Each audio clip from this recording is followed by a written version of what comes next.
gentlemen, start your engine.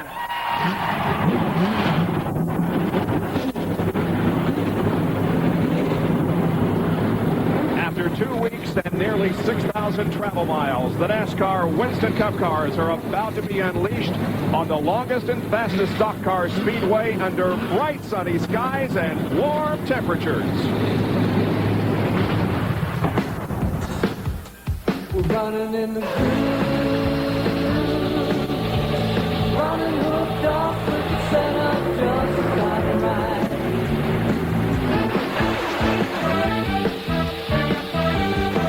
We're gonna roll, roll on outside. As these 33 cars get set to roll out of sight, get ready to see a 500-mile fight. You learn very early who your friends are. They're the ones that say, sure, I'll follow your car. While the drivers are dicing out on the track, the crew chiefs are dealing. Hey, let's all pit as a pack.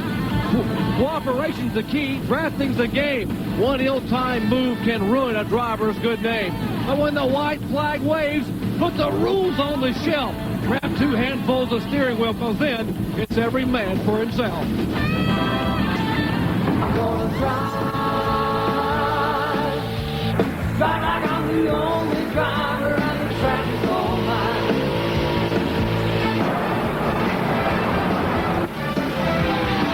I'm gonna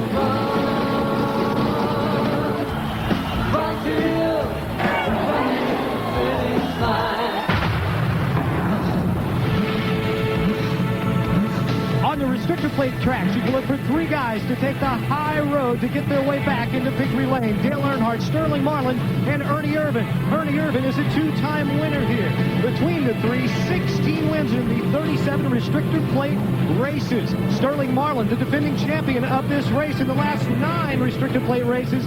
He has won 4 times. And how about Dale Earnhardt? He is the man on a mission. Dale has not led a lap since the Daytona 500. He's looking to find his way back to victory lane today as he starts 3rd. Keep that shiny side up, keep that rubber side down. Gotta get on the track, gear up and go. We're gonna gear up and fly. We're gonna gear up and fly. Let's get one thing straight. This is a dangerous and spectacular sport. Talladega, perhaps its most daring track. It's definitely its fastest. What does a driver feel when he comes here? Fear, maybe a little, maybe a lot. But to win here at Talladega, a couple of things have to happen. You have to stay out of that one vicious wreck that everyone feels is definitely going to occur when you have fast cars in a big pack. The thing is, no matter how good you are at Talladega, you have to be lucky to win here.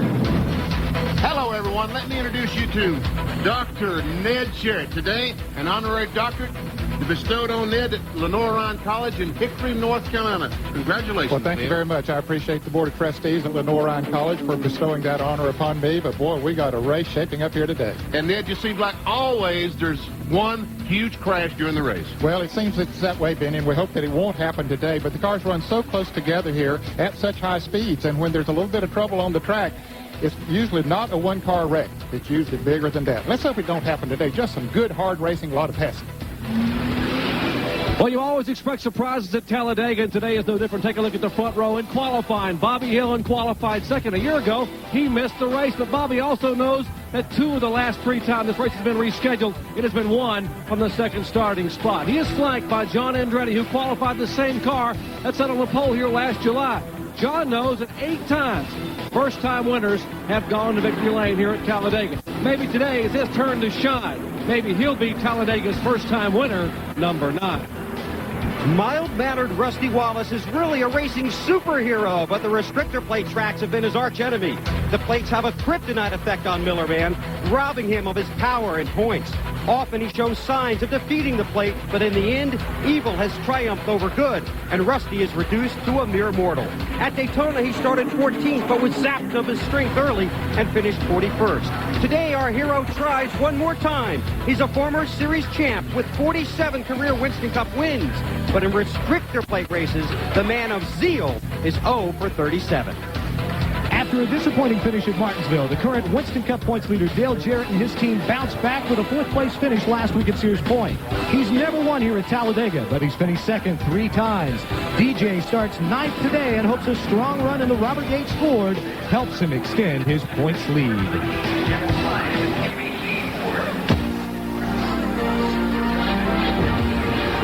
ESPN, the world leader in motorsports coverage, welcomes you live to Talladega Superspeedway in Alabama for the NASCAR Winston Cup Winston 500. As we enter the 10th race of the year, it's basically a 3-man battle for the championship. 4 through 10 separated by only 172 points.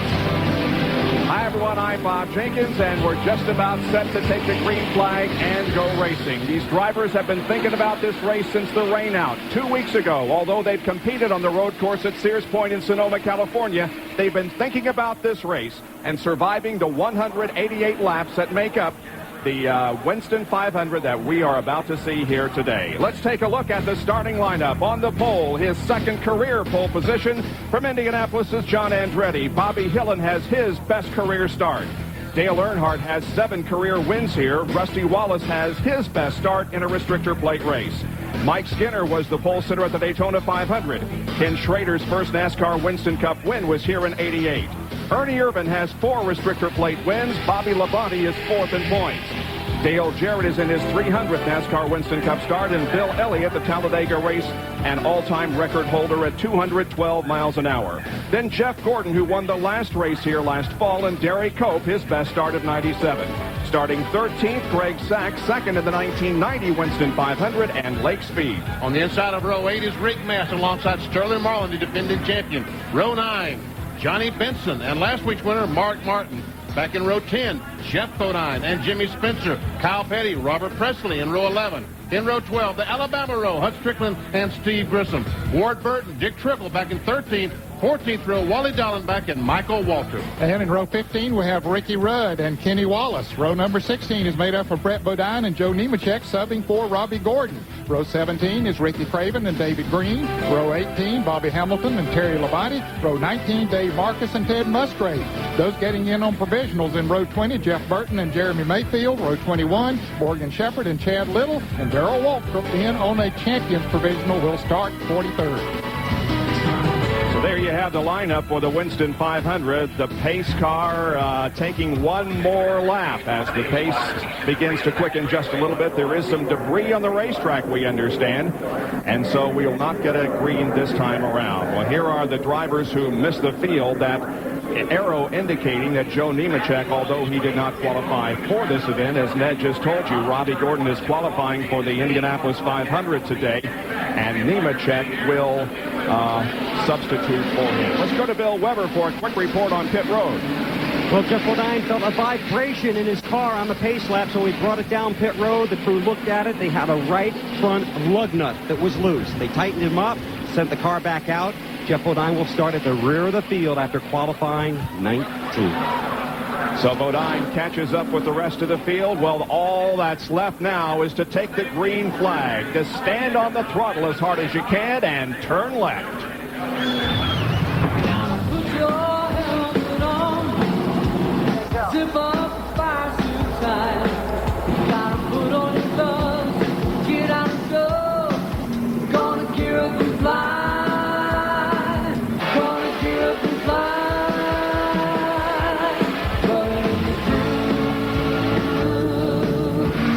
Running hooked up with the sun up just about right.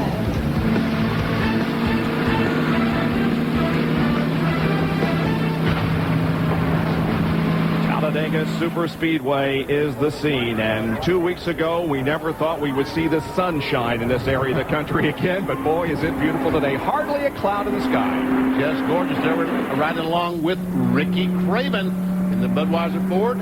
Chevrolet, I'm sorry, there's the Citgo Ford of Michael Waltrip. Mark Martin's onboard camera, the winner last week, the Valvoline Ford. And there's Greg Sachs. We're right along with him today. 24 car, Jeff Gordon. And then there's your bouncing baby boy, Dale Jarrett. Hey, starts in ninth. And we see the food line on board with Bobby Labonte. Well, we have some milestones that are being reached here today in this event. Dale Jarrett starts his 300th NASCAR Winston Cup career event. Jeff Burton his 100th, and also Joe Nemechek his 100th. Well, it's just about time to drop the green flag and go racing. We've been waiting on this moment for a long time, and I know you have too. Almost every seat in the grandstand is full as the field comes down through the tri-oval, and we are set to go racing 500 miles, 188 laps. The Winston 500 from Talladega Superspeedway is about to begin. John Andretti leads them down from the pole position with Bobby Hillen on the outside. And look at the Greg Sachs car. A lot of smoke coming from the inside of the car as they get the green flag and head down into turn 1.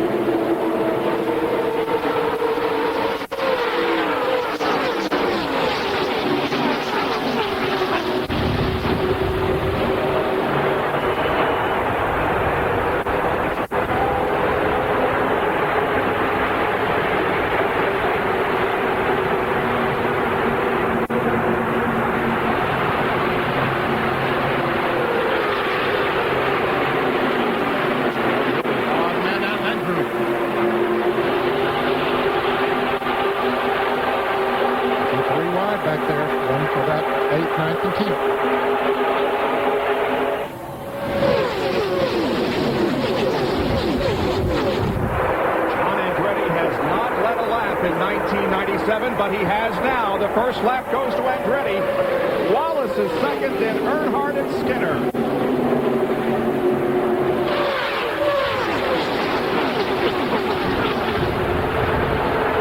Boy, they're using every inch of racetrack. We got 3 and 4 wide racing through the pack. Look at this 3 abreast coming off the second corner. Bobby Hill, the outside pole sitter. As I said a moment ago, odd man out. He's falling back to about 12 to 15. Cannot get back in line. Now we see Sachs' car there at number 20. Appears to be nothing wrong. I don't know what happened to that. All that smoke that came out just as they were getting the green flag. This is bumper cam on his shot. Bill Weber, what's going on? They said they've had a grounding problem in that car all week. They think it's fixed. In fact, they think it just fixed itself. So they're hoping the air will blow the smoke out of the car and Greg can continue.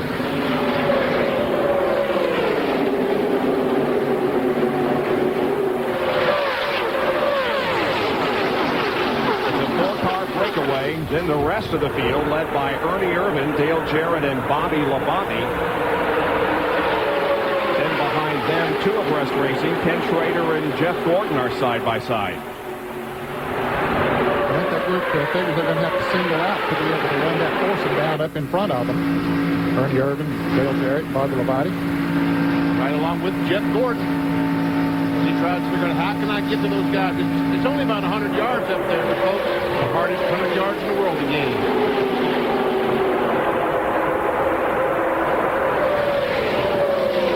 Sterling Marlin, the 4 car, who was awfully fast in practice yesterday afternoon, the 1 hour practice these cars had, so maybe the 4 and 24 can get hooked up. 11 cars now in single file formation. Jeff Gordon back there battling alongside a couple of cars, and really it looks like that Gordon is being left because the fast drafting line's on the outside. The outside does seem to be the fastest lane right now. I think that'll change, Bob, as the tires get it there. Gordon gets up on the outside and says, hey, I've seen enough of them go by up there. I'll just join them. Sterling Marlin looks on the inside of leg speed, but that didn't work. Now what was a 4-car breakaway has gone by the wayside as everybody gets into single file formation, and the field has caught up with those 4 up front.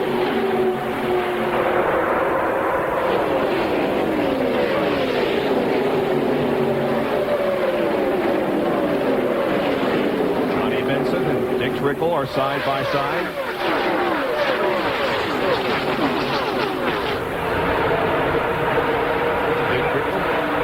Terry Labonte, and there's the outside pole sitter, the 77 car of Bobby Hillen. He has fallen back considerably here at the start of the race from second position. Trying to find his way back up through the field.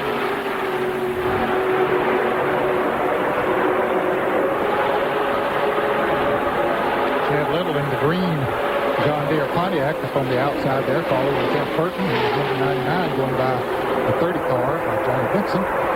Winston in the yellow car. And now Dale Earnhardt and Mike Skinner have both passed Rusty Wallace up front as we continue to watch this side-by-side action in the mid and rear of the pack. Well, Rusty Wallace was caught out there, Bob, by a couple of cars, and he's going backwards as the cars are pulling away from him. There's Gary Cope leading Mark Martin down the backstretch. Now we're riding alongside, inside Rusty's car. You can see he has dropped back. Yeah, he went from second back to about 6th or 7th, right in the middle of the pack of cars, and that's not where he wants to be. Now he gets in front of Bill Jarrett there, I believe, and get him back in line. So Sterling Marlin, he's come up there and passed all of them. Yeah, that particular group of cars. He's fast.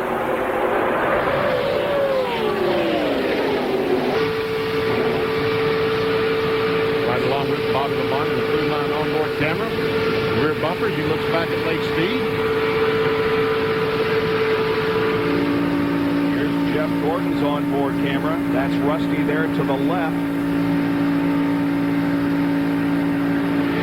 And the bumper cam on Rusty's car looking back to Dale Jarrett. That top groove is the place to be, Bob, as we pointed out earlier. Jeff Gordon, see how far he has come back. He had dropped back to about 20th place, and now has moved back up into the top 10. That's Jimmy Spencer going to the inside up.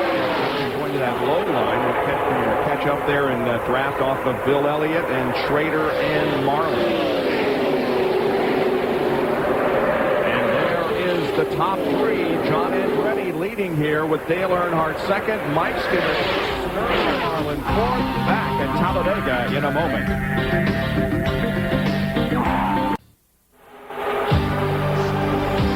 ESPN Speed World is live today at Talladega Superspeedway in Alabama for the Winston 500. And it's all being brought to you by Firestone, America's tire since 1900.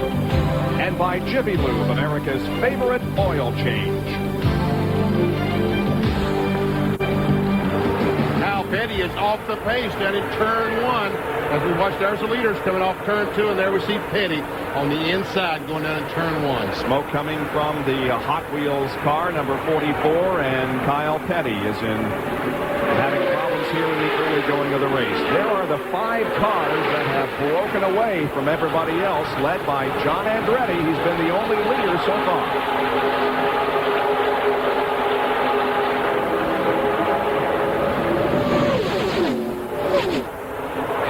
Fourth place car, Kodak Film Chevrolet, Sterling Marlin, is awfully fast. Ned Jarrett said it earlier. Let me reemphasize, that car is fast today. Jarrett and Lake Speed running side by side down through the trioval and into the corner.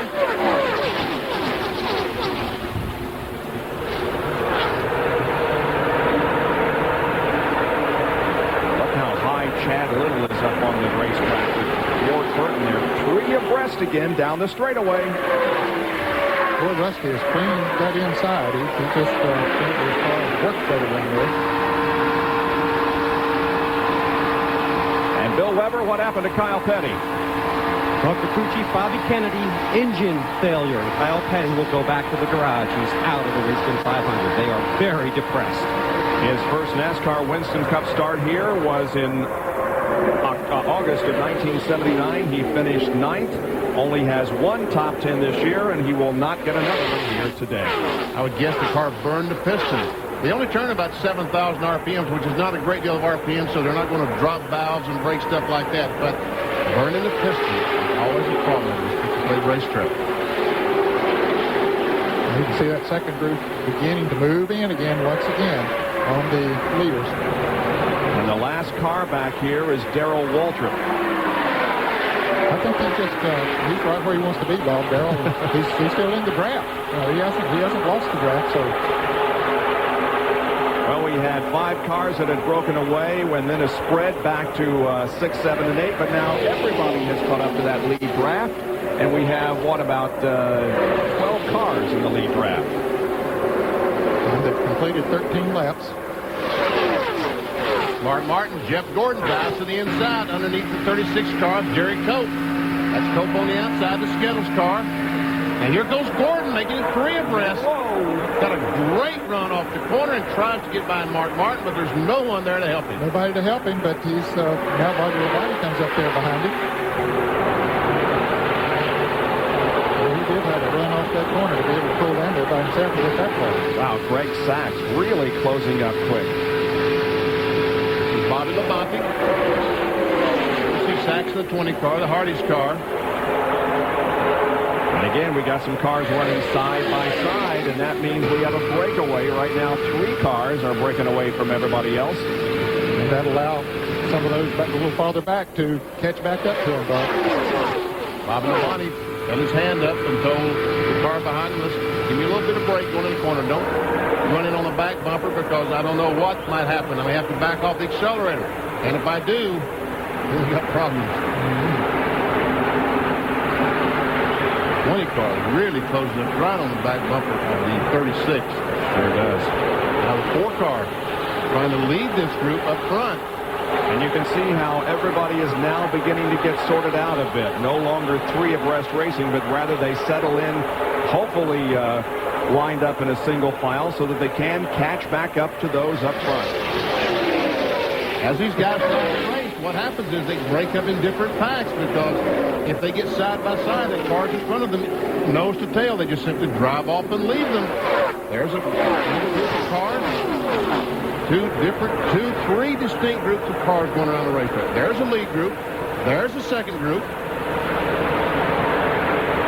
And Bobby Hamilton is into that now. This second group is about to catch the first group. Jeff Gordon goes down low, gets behind Mark Martin, tries to draft up and help him. Jimmy Spencer will also join that line to the low side. Bobby Labonte does also. So now the 1 and 2 group has become 1. There's still a third group back there. See the Terry Labonte back there? He started 36th. He's currently running 11th spot. Oh, we knew it wouldn't take him very long to get up that high, but he's done it in 16 laps. To the 9 car with Ace Hardware sponsorship this race. Michael Waltrip goes by.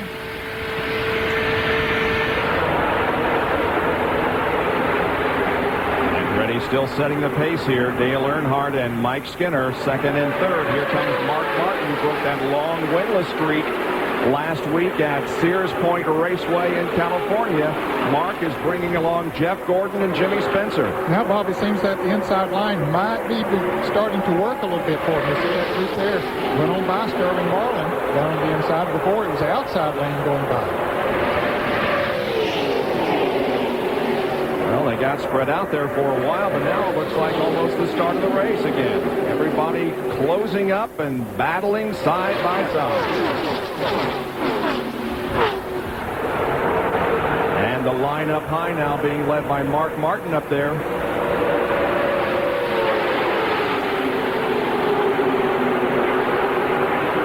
John Andretti, the pollster of the RCA Ford, still the leader. Mark Martin won all the Unocal bonus money last week at Sears Point, and so it's back to $7,600 this week for John Andretti. If he should win the race, he will win that bonus from Unocal.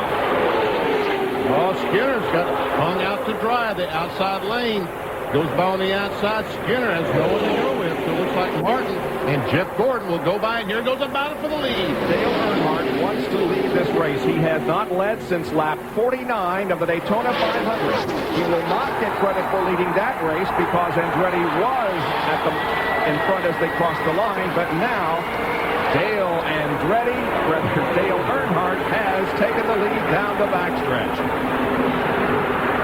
And they're beginning to get a little racy again, 3 wide. See what happened? Earnhardt passed the leader, and look what happened, how it jumbled up the cars back at 8th to 10th spot just because Earnhardt made the pass.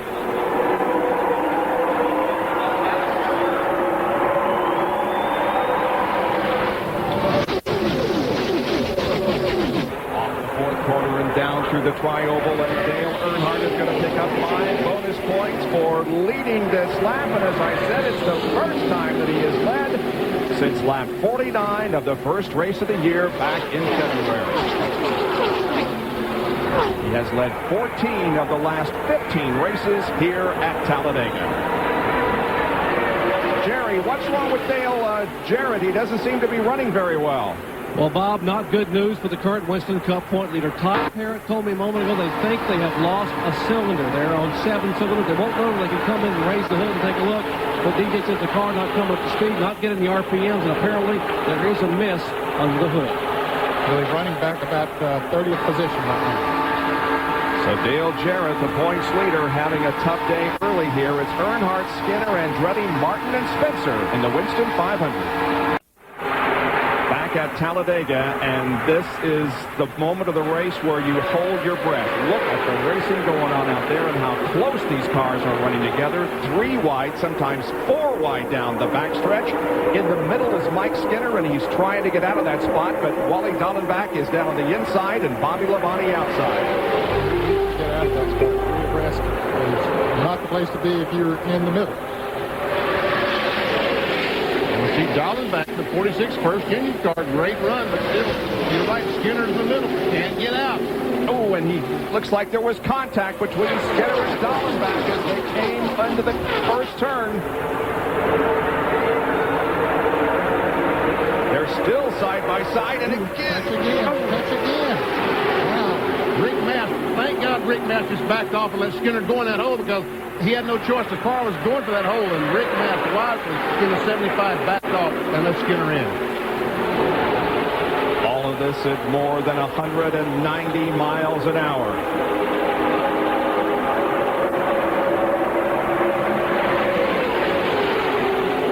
Let's take a look at this. We'll see Michael Walker right along with him. Come by the start-finish line one more time. Oh, Michael trying to figure out, which line do I go in? Well, that's like on the interstate. Is the left lane going or is the right lane going? Well, it's been both so far. The high lane was the fastest earlier, and most recently it's been the low line. So take your pick. And we talked about the 3 different groups a moment ago. Well, that's all one group. Everyone has caught up. There's only 1 or 2 cars. Look at Andretti take almost Sterling Marlin to the grass. And Jimmy Spencer just drove up there in the middle. He was going to follow somebody, and the hole closed up on there. He gets in behind Andretti, so that'll work out okay for him. But Skinner is still in the center now. He gets back out in line. The 99 car, Jeff Burton, that time got loose getting in the corner, had to back up, lost 2 or 3 spots. The inside battery forward of Jeff Burton. Earnhardt, Martin, Gordon, first, second, and third. Then Andretti and Bobby Labonte side by side, and everybody else is behind them. Great overhead shot from the Pennzoil copter cam.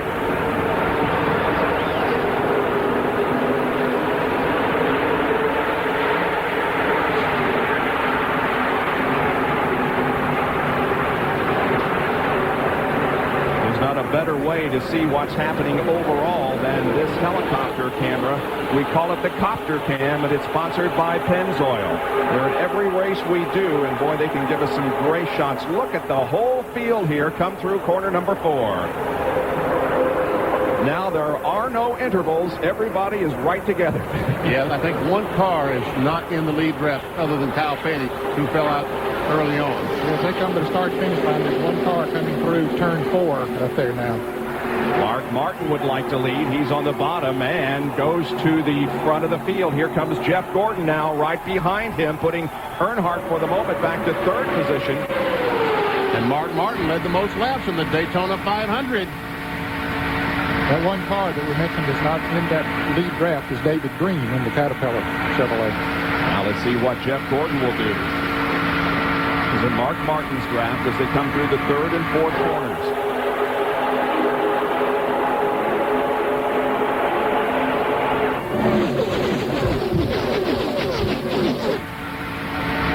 You see that 24 car dancing around and you wonder, what does that feel like, folks? Have you ever followed a tractor and trailer down the road and windy and you get behind that trailer and your car kind of moves around? That's kind of what Jeff Gordon's feeling right now, at about 190 miles per hour. But I'm going 55 on the highway. Exactly. Here comes Andretti on the inside trying to take over 2nd spot. Mark Martin, by the way, did get credit for leading that last lap. Sterling Marlin. Boy, he pulls out. Dallenbach goes with him. Marlin in the yellow car. Dallenbach in the number 46 green car. All of a sudden, Jimmy Spencer is in the middle of things. Gordon up high. Jeff Gordon coming around corner 4. Trying to take the lead, and here he comes.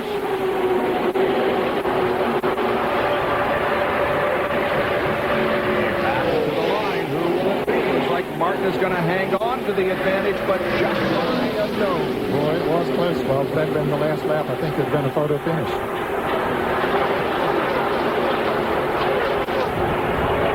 Couple of Fords on the inside, couple of Chevrolets on the outside. The Chevrolet, and here comes Andretti diving to the inside. And they get 3 wide off the corner. Let's see what happens. Sterling Marlin will go down low and grab off of John Andretti, and Mark Martin is going to be the one in the middle. And Andretti just shoots right up there on the inside of Jeff Gordon. And look how high Gordon is up in the corner. He pulled Mark Martin's lead the last lap. Now he's back about 7th and going farther back. It's a little consolation that Jimmy Spencer is coming up there behind him. I don't believe that two of them can hook up together in that middle there and draft back to the front. Mark's going to try to find an opening somewhere, and I believe he's got it there in front of his teammate. And once again, it was too close to call at the line. I don't know whether John Andretti led the lap or Jeff Gordon.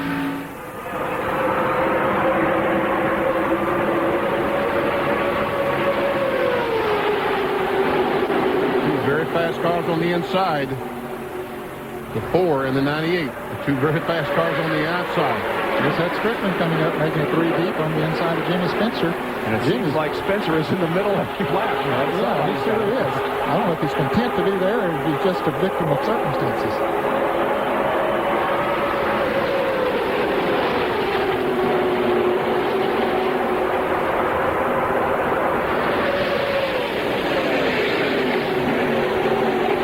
Gordon is going to lead this lap. He was out front by about a half a car length.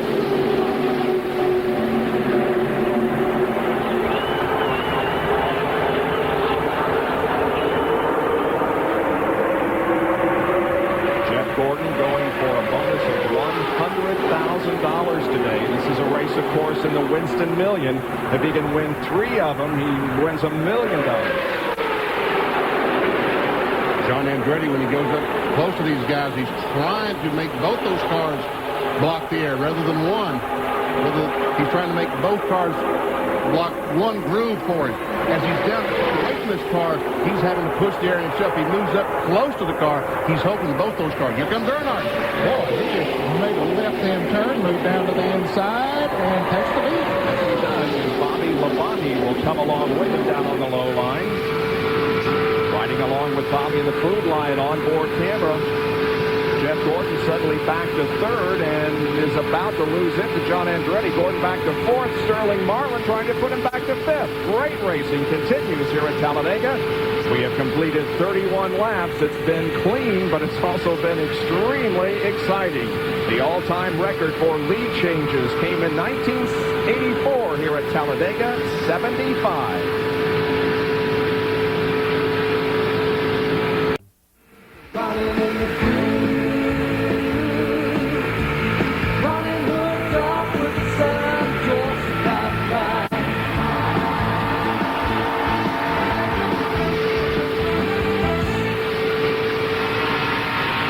Here at Talladega, 34 laps are complete. There's a good onboard shot of Jeff Gordon as he moves around the 2.66 miles of Talladega.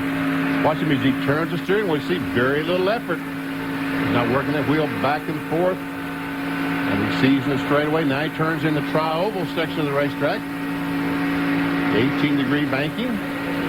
Goes by the start-finish line, straightens the wheel back out. Goes down to turn 1. And we see he has to turn it a little bit more to get through turns 1 and 2 than he did through the tri-oval. There he hits a bump. The wheel moves back and forth just a little bit. Great shot from the Quaker State onboard camera. There you can see he is in 5th position as he goes down the backstretch, and Ward Burton has caught up to him in the MBNA Pontiac. See him glance up into the mirror to see what the man behind him is doing. 7 cars there in that lead pack about to try to break away. They're in single file and pulling away a little bit from that 8th place car. Andretti trying to dive to the inside. But that'll change that because as they start racing up front a little bit. Ooh! Wow. Andretti and Bobby Labonte almost got together.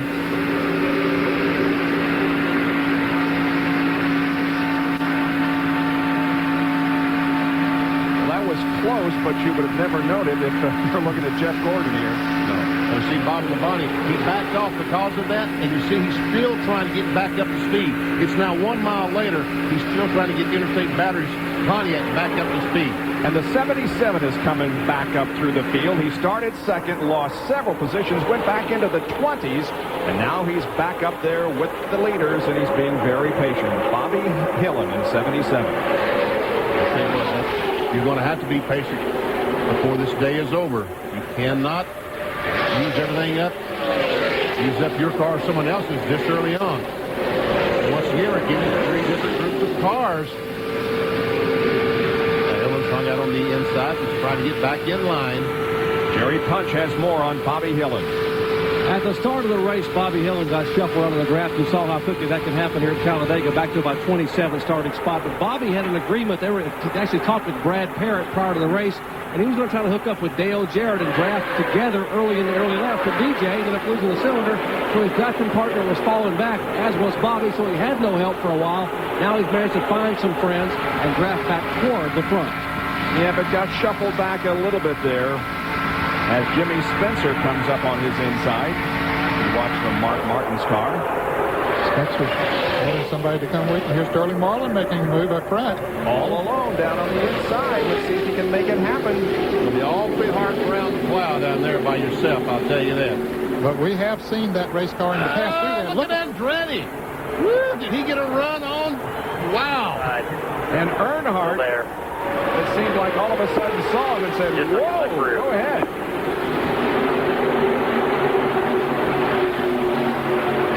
Got the great run. But does Earnhardt have anybody to help him? He's trying to get back to the inside. Go inside. Andretti up there, the only Ford in that group up front.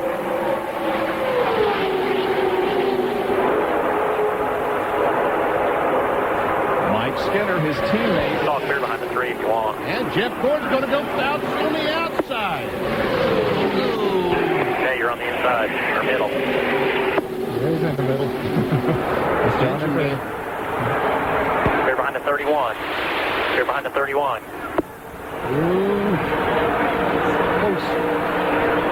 That's engine man Tony Cullen talking to John Andretti. Can't see back there. Here's Marlin once again. And look at Wally Dallenbach. He always runs good on in Talladega. Almost drove down on the apron that time. Earnhardt and Gordon going back and forth, trying to figure out where they need to be to get that push towards the front.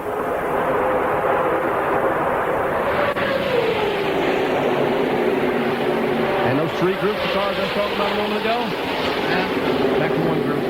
Again, they are side by side, just like lap 1, except this is lap 40. And these are different players up front. Yeah. Gary Irvin back about 12th spot in the middle. Now he's has a spot he can jump back in line. Gordon and Earnhardt continue to slug it out up front. John Andretti tucked right in behind Jeff Gordon.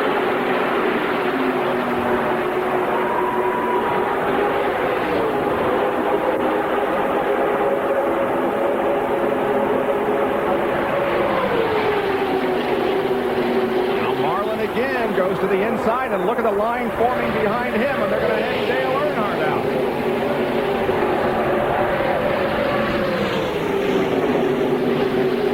They slow down about a half a second a lap when they get side by side like that. They were running about 50 flat. That time was about 50-55. So Earnhardt from first back to about 7th or 8th.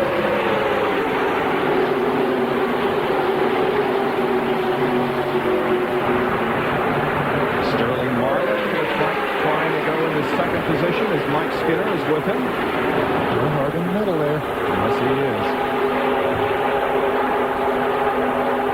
This car is really handling well. Look how it pulled up there and got lined up and Here comes Sterling Marlin for the lead. Jerry Punch Coach has a report from the pit area.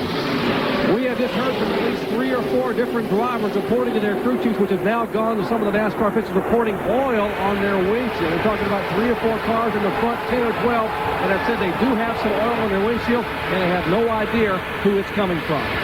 Meanwhile, Sterling Marlin has taken the lead, and Jeff Gordon is the one getting shuffled back. We're riding with him, and he is back to 7th or 8th again. So it's anybody's race. We're closing in on the time when everybody should be coming in for a pit stop. We'll take a break and be back more live coverage from Talladega, Alabama.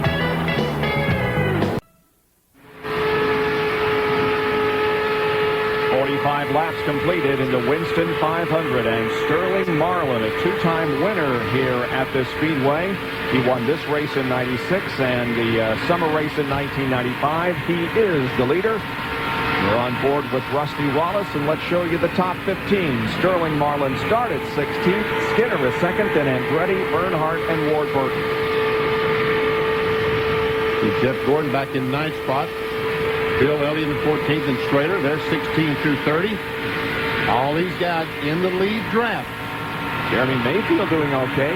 Now running 17th. He started 40th. Those numbers in parentheses are where they started. And now here is 31 through 43. Kyle Petty is off the track. Engine problems there, and David Green just got lapped here in the tri-oval. So here comes Marlin now, leading about 5 cars down the backstretch.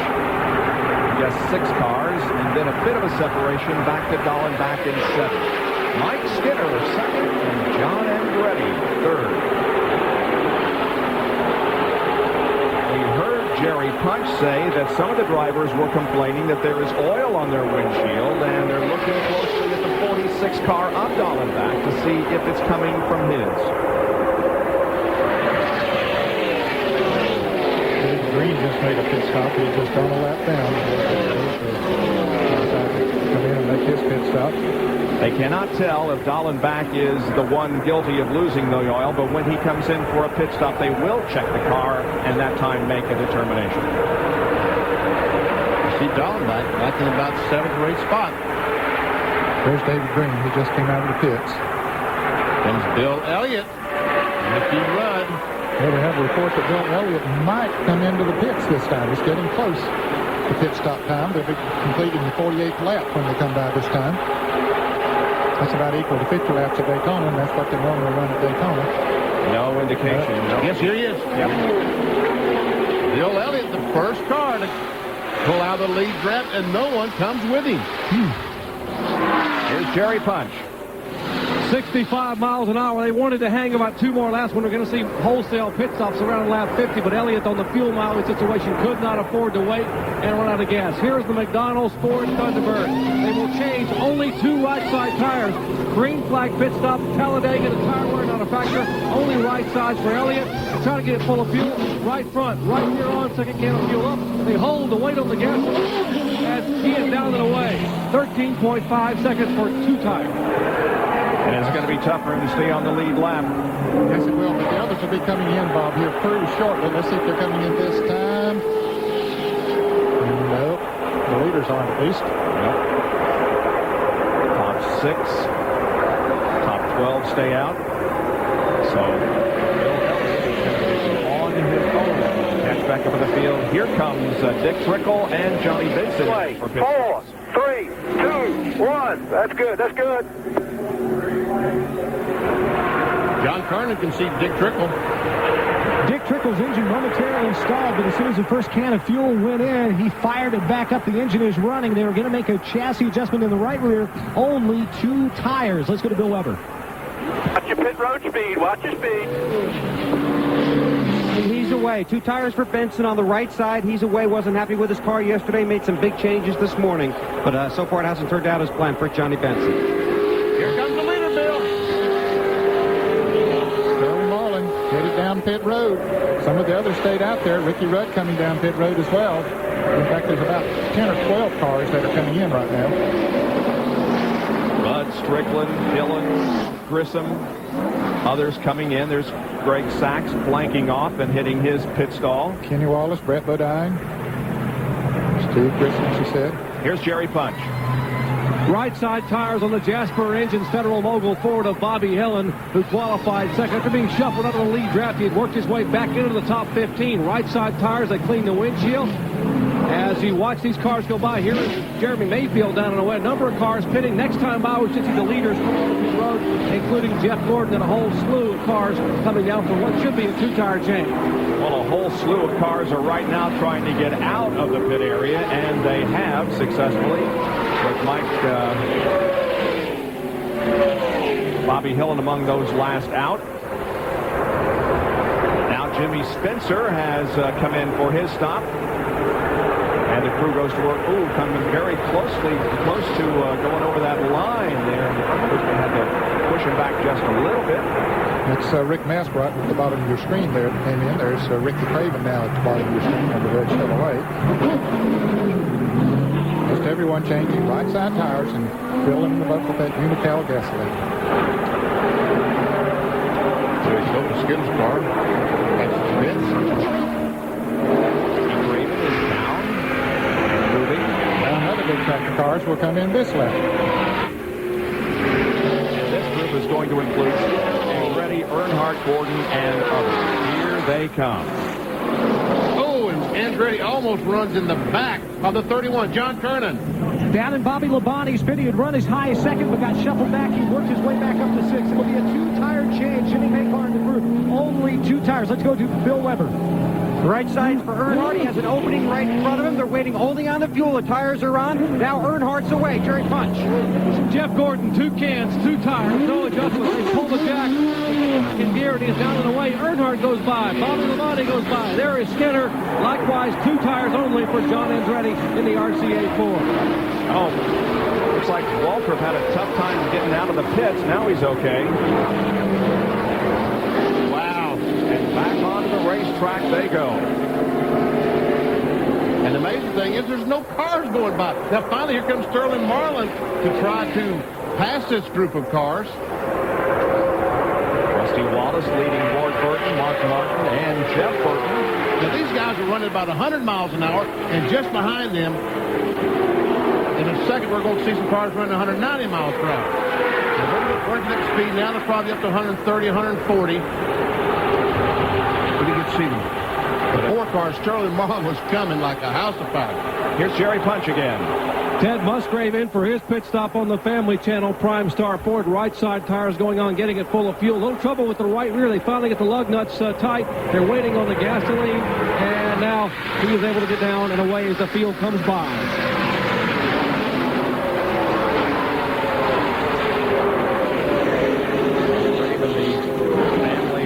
Star machine. There's Earnhardt, Gordon, and Skinner. After all that, there's the lead of the race. Jeff Bodine coming in for a stop. Remember, he had a problem at the beginning of the race. Bill Weber. And now Jeff Bodine is back in for right side tires. They will make a wedge adjustment on the right rear. Fuel going in. And they're waiting now on the fuel only, waiting to top off the tanks. Jeff had to pit on the pace lap to tighten the right front lug nuts. Now he's returned to the race. The QVC Ford makes his way back onto the racetrack. Meanwhile, here come those who have already made their pit start back up to speed. And we'll take a break and be right back for more at Talladega. Welcome back to live coverage of the Winston 500 from Talladega. Dale Earnhardt leads Jeff Gordon and Mike Skinner. John Andretti, Rusty Wallace is up to 5th. Yeah. Rusty Wallace had to have had a super pit stop. He really did, Benny. He was running about 20th place before that round of pit stops, and now he's up to 5th. Of course, that's nothing new for his crew. Boy, they get him in and out of the pits. 8 cars running in the lead draft, then a bit of an interval back to this group led by Jeff Burton. And again, Jimmy Spencer finds himself in the middle. I'm beginning to believe he wants to be in there, Bob. That must be exciting. He likes exciting things. He sure seems to be there every time we get a glimpse of him. The NASCAR is very bright day here today. The sun is out, so NASCAR is going to allow one extra man to go across the wall today to clean the windshield on these race cars. All right, Jerry, what was the situation on the 88? He seems to be running a little better. Well, Well, Bob, maybe a little bit better, but because that was a green flag pit stop, they didn't have a chance to look under the hood, see what the problem is. I just talked to Steve Allen. He said, if we get a caution flag, Doc, here's what we're going to do. We're going to come down pit road, raise the hood, take a crayon, and we're going to mark each header pipe. And whichever pipe the crayon mark doesn't melt on, that's the one the cylinder isn't firing. We'll take that plug out. Hopefully, it's just a fouled plug on the start of the race. If that doesn't fix it, then we're going to change the carburetor. That's all we can do is hope and pray, but we've got to get a caution first. It's an interesting way of finding it. Is that something that's been going on for a few years? Well, they spray water on the exhaust to put lead on. The cold one is the one that's not working. Right. Well, now Dale Earnhardt is running about 50 seconds flat up there leading the pack around here. And he was talking about Dale Jarrett and with his problems. I had him the last time. I got him right now. And he ran a 49.64. The last time was 49.16. However, he's in a heavy draft back there coming up on cars. But doesn't seem to be affecting him that much right now. We talked about the 46 car, Wally Dallenbach, and might be losing some fluid. NASCAR checked his pit and found no evidence of any oil in the 46 pit that last pit. So Dale Earnhardt continues the lead here as you watch a Radio Shack field summary. Earnhardt, a 7-time winner at Talladega, 70 career wins, and 7 of them have been here. He's won this event twice, and he has won the summer race 5 times. Well, he loves this place because it's fast. The last time he was here, he experienced a terrible crash in the Tri-Oval late in the afternoon. He would like to forget all that by winning here this afternoon, and it would also break a long winless streak for Dale Earnhardt. Only one car not on the lead lap. That's David Green, and Kyle Petty remains off the racetrack, but not declared out of the race officially. But no longer do we have them all running in one pack, Bob. They've broken up those pit stops as they normally do. Green flag pit stops will break them up. You have 7 cars that are out front, pulling away a little bit now from another pack of cars that has 7 cars in it. Well, Dale Earnhardt not only has 7 wins, he has 18 top 5s, 22 top 10s, and 1,148 laps led at Talladega, and he is adding to that laps led statistic at this moment.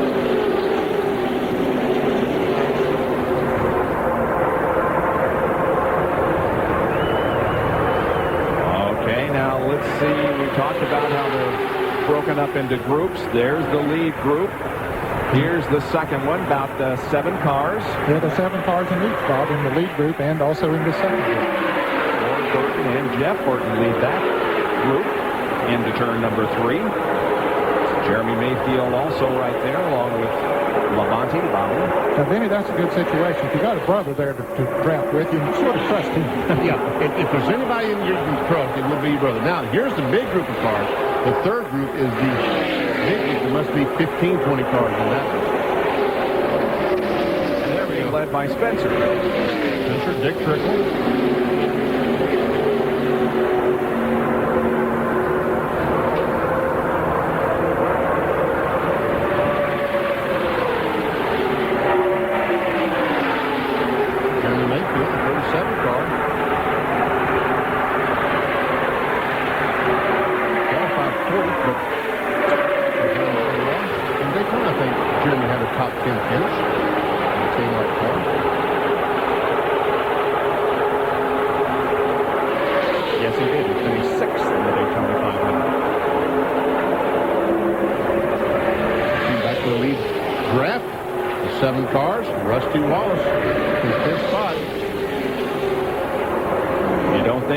As being very successful on the restrictor plate racetracks, but he's looking very good today, and as you indicated, the pit crew has gotten him again up there in the lead draft.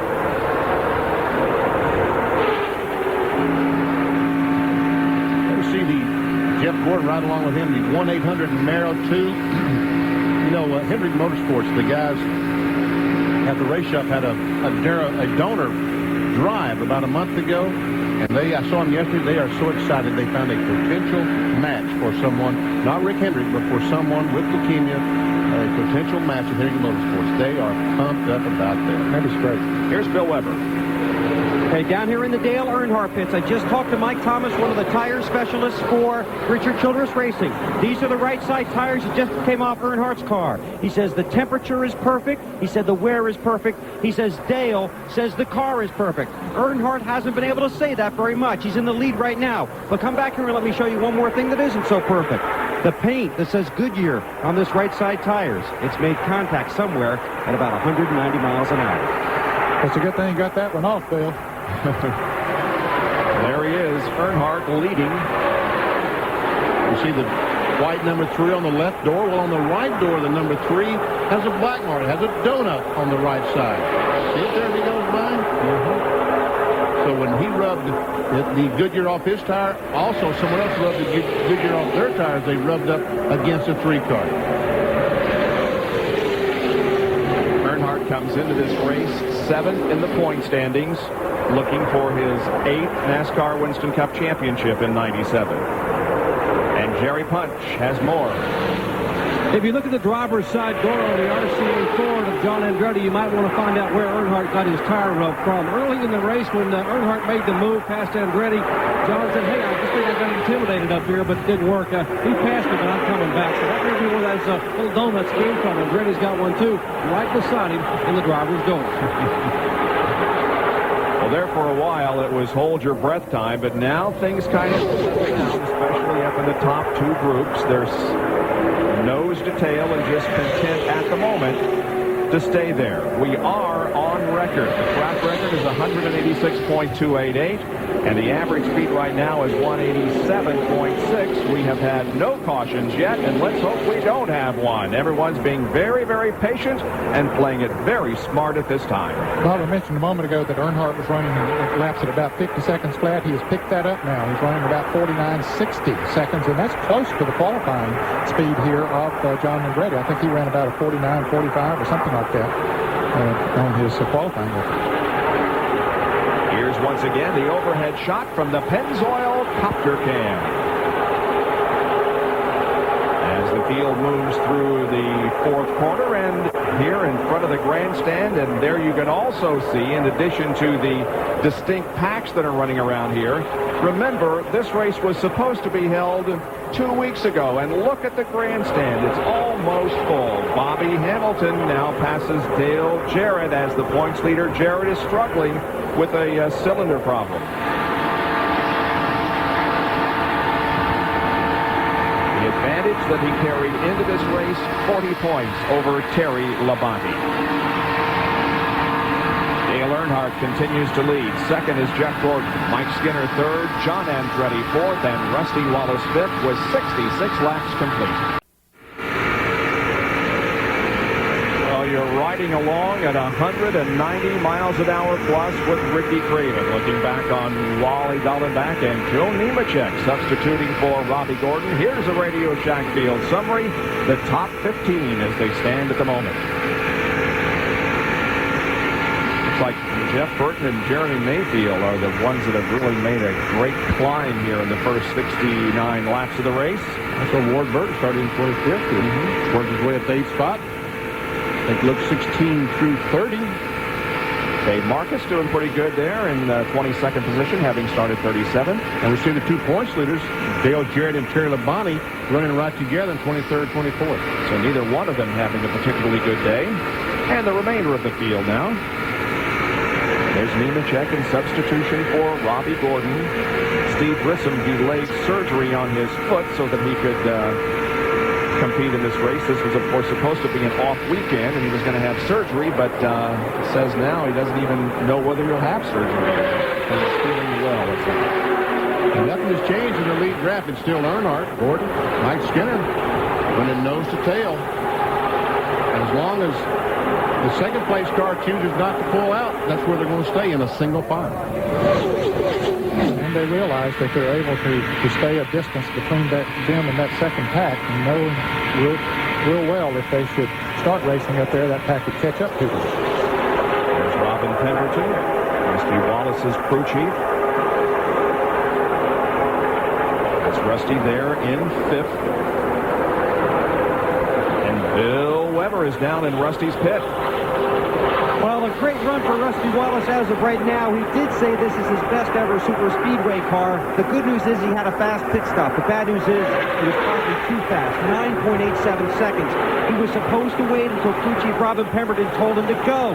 But when the jack went down, Rusty's reaction to he popped the clutch and left before they got the Miller Ford full of fuel. He stopped on lap 52.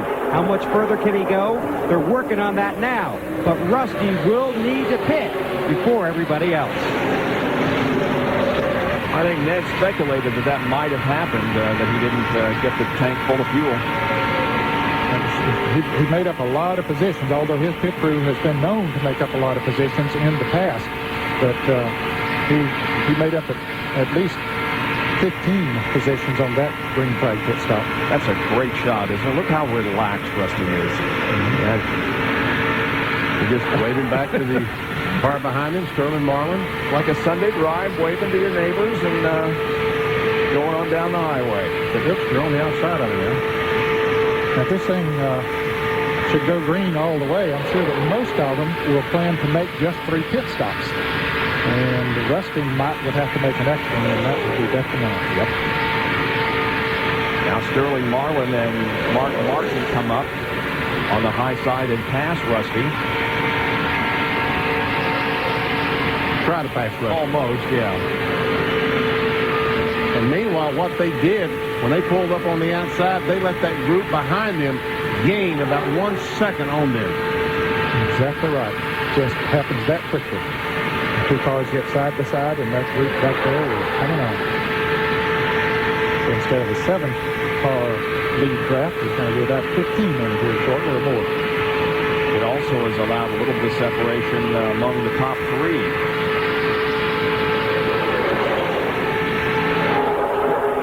So there's Earnhardt, 31st of 37 recently here at Talladega. There's Michael Walker. He's running all by himself. And apparently was catching the lead draft. Look at this on-track interval when he had the draft. 48.2 and a 4.2 second. But then when he lost the draft, and you can see it happen in 1 lap. He went from 49.90. He went from this to that, 50.7, all in 1 lap. And now the cars are just going by him as he tries to get his car up to speed. Yep. Terry Labonte passes Ernie Irvin. Now here comes Derek Cope. So Michael Waltrip was on the tail end of that other group of cars, and somehow he had to back off the gas. Something happened. They shook him loose in the draft, and we saw he lost 0.8 of a second. There you can see that there are 9 cars now in the lead draft. And Rusty Wallace has fallen out of this lead group. You see, he's not there anymore. He's back for the next group of cars. And Jerry Punch, it looks like that Jeff Gordon is just content to stay right where he is. Is that a good assumption? That's a great assumption, Bob. You know, Benny Parsons a moment ago said, I wonder why Jeff isn't going to pull out. Well, right as Benny said that, Jeff radioed to Ray Everdam and said, hey, Ray, if I pull out, take a wild guess who Skinner's going to go with.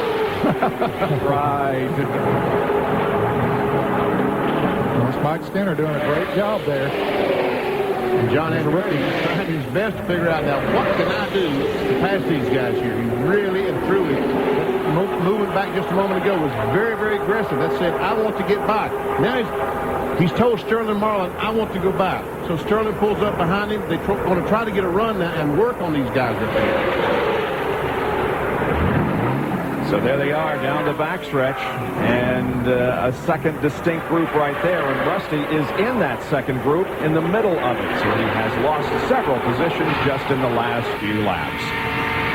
76 laps completed here at Talladega. It's Earnhardt, Gordon, Skinner, Andretti, and Sterling Marlin. We'll be right back.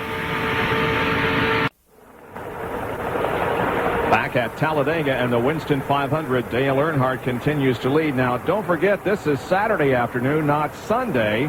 So it's tomorrow night that you'll catch the game between the Blue Jays and the Twins. That's the ESPN Sunday night baseball game of the week. It's at 8 o'clock Eastern Time. The Blue Jays against the Twins. Bill Weber has a report from the pit area as the cars come in. And that would be Jeff Bodine, and he has shut off the QVC Ford, and it just sounded awful in the motor compartment when he pulled in. So he's here, hoods up. He's not going to win today as the leaders go by. Jeff Bodine on pit road. This day started out bad, and it's just gotten worse for Bodine. It would be too bad because Jeff Bodine had a problem last week with the QVC Ford engine problem, so 2 weeks in a row. As a matter of fact, he's fallen from 7th to 20th in the points in the last 3 races, so things aren't going well for Jeff Bodine. Things are going well at the moment for Dale Earnhardt as he continues to lead. Jeff Gordon, Mike Skinner, Sterling Marlin, and then the side-by-side battle between Mark Martin and John Andretti. Here comes Bobby Labonte to the bottom of the track. Dove to the inside, got a good run. Bill Elliott followed them right through. And you see that entire group of cars is caught up with this lead draft. Here's a Radio Shack Field summary. Marlin started 16th and Martin started 18th. There you see the pole sitter John Andretti running 6th at the moment. Mike Skinner on the outside. Now they're getting a little racy up there again. Yep. They decided that all of the leaders have gone long enough with some of them. Although Gordon's sticking right there with Earnhardt. And he follows Earnhardt wherever he goes, and it looks like that it's going to be the fastest line down there. Yeah, and Skinner, that's a good position for him to be in with his car overheating to car number 31 up on the outside. That'll give him a little fresh air up there to cool it down a little.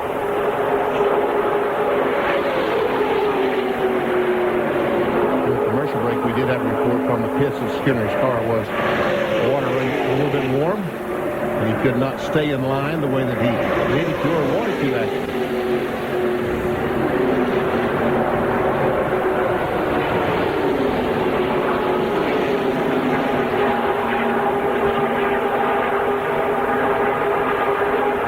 Elliott's running well, isn't he? Bill Elliott is running very well.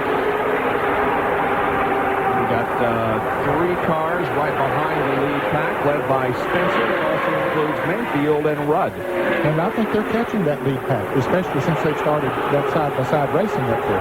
They're staying in single file, and there you see, they don't have that far to go. They can definitely feel the draft of that group of cars up in front of them. Let's take a look at Jimmy Spencer, who's running 14th, and compare him to Dale Earnhardt. Wow, has that interval closed up? Well, we see that 50.7, but look, 9, 7, 6, 49.6, 49.8, and he closes in 4.5 seconds to a little over 2.5 seconds. So he gained 2 seconds, almost 2 seconds on the leader. And of course, the other thing to look for in that was the fact that Benny still can't draw a straight line on the telestrator. Well, he's used to doing circles all of his life. Big circles. Schrader and Rusty Wallace trying to work their way back to the front.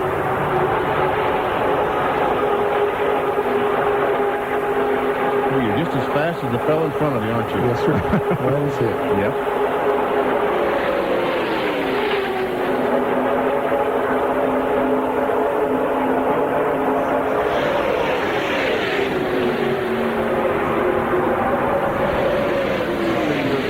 Tightened up here after we a 4 or 5 car breakaway for a while in single file racing. It is no longer that way. Bill Elliott told me the McDonald's Ford, he said in Daytona, that might be the best car I've ever had in Daytona Beach.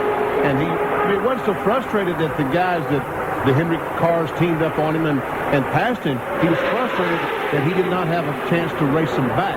The caution flag came out and the race ended on the caution flag because he really felt like that he had something for them if he could just have raced in those past few laps. Last few laps. Bill finished 4th in that Daytona 500, and he finished 13th in the summer race last year. Jerry? And getting back to Daytona, what you said, Elliott said he was a little frustrated that he and Earnhardt couldn't settle it between the two of them because of what happened. Earnhardt's car ended up taking a tumble, and he got ganged up on by Team Hendrick. Prior to the race starting today, I was told by the Earnhardt group and by the Elliott group, they had decided to try to hook it up if they can and run together in a draft. Maybe that way, since they don't have really a lot of teammates in the race running up front, they can settle it among themselves, maybe get back and see what would have happened had lap number 12 from the end not occurred at Daytona. And look at those speeds. The 11th place car of Jeremy Mayfield was the fastest that lap at over 192 miles an hour. Picked himself up a good draft. We understand the 22 car of Ward Burton maybe is slowing down. Well, yes, he is. Yes, he's down on the inside of the racetrack. He's had a great run going. Now, it's just a little early for a scheduled pit stop. And he would not have stopped going in the third corner, Ned. He would have waited, coming off 4 and slammed on the brakes. So obviously something amiss on the MBNA Pontiac. Oh, you see that smoke coming out the exhaust pipe. That's not good news. Not at all. It's like a Ron Piston on the 22 car. So the guy who also had a top 10 finish in the only other restrictor plate this year, Ward Burton, he finished 8th at Daytona, is in the pits. Bill, what's wrong? They believe it is a burned piston. Ward's in, the hood's up. The crew underneath, they're going to put fuel in the car, but they believe Ward Burton has burned a piston. They're going to try and check here. The MBNA Pontiac sits on pit road, and another team with a disappointing afternoon here in Talladega. And not what Ward needed, because he was 8th in points going into this race. He's been very consistent this year. He's had some very good runs. And there's another car in the pits. Is that Steve Grissom also? Yes, it is. And there's a report of oil on the racetrack. And the NASCAR official looking under the car to see if he does see some oil. If so, the caution will be thrown so the track officials can go outside on the racetrack and see if there is any in the racing groove. And Sterling Marlin, Dale Earnhardt, the 3 and the 4. Restrictor plate races doesn't get much better than this. Jerry, how about Steve Grissom? Well, there was oil all over Grissom's windshield. The car was smoking when it came down pit road. There's oil over the back of the windshield there, back of the hood area in the cowl. And now you hear the car revving to leave pit road, but oil, I should say smoke, coming from the left side exhaust. Probably Steve will not be able to run much longer. Grissom grew up, of course, within shouting distance of Talladega. And look, once again, we see the speeds. And look at this. The guys running back there in 15th, 16th, 17th are the fastest. And the other thing to look at is the 37 car, who ran the previous lap at 192, is now the slowest that next lap. And this time the 30 car back in, what is that, 18th, 19th spot, 192 miles per hour in front of Michael Walter, 192.1. Ernie Irvin, 192. Terry Labonte, 192.3. Jerry has more on Steve Grissom. Well, I talked to Randy Cleary, the engine builder for the Kodiak Chevrolet. Said they're probably going to go back to the garage area. They may have burned a piston. What they could do is go back and pull a rocker arm off and try to get the car back on the racetrack to complete some laps and get some valuable points. And basically coming out with just 7 cylinders firing, just trying to finish the day. So a tough break for Steve Grissom. And Sterling Marlin, I don't know if he's lost a cylinder. He looks like he's lost a cylinder. Yes, he does, Benny, because Skater's pulled away from him coming off of turn 2. He pulls down to the inside of the racetrack. Ernie Irvin coming up. It's car number 99 up there on the outside of Jeff Burton. He is definitely off song to the inside of the racetrack. Will he be coming in? Meanwhile, look what's going on up front. My goodness, Rusty Wallace is up in front now.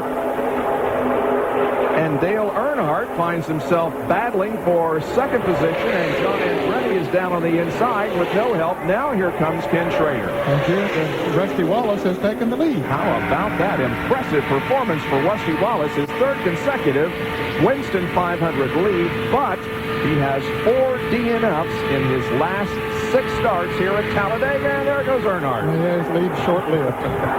Earnhardt drives right on by. And you wonder about Rusty's fuel now. If he didn't get it full, he's going to have to be coming into the pit before too long.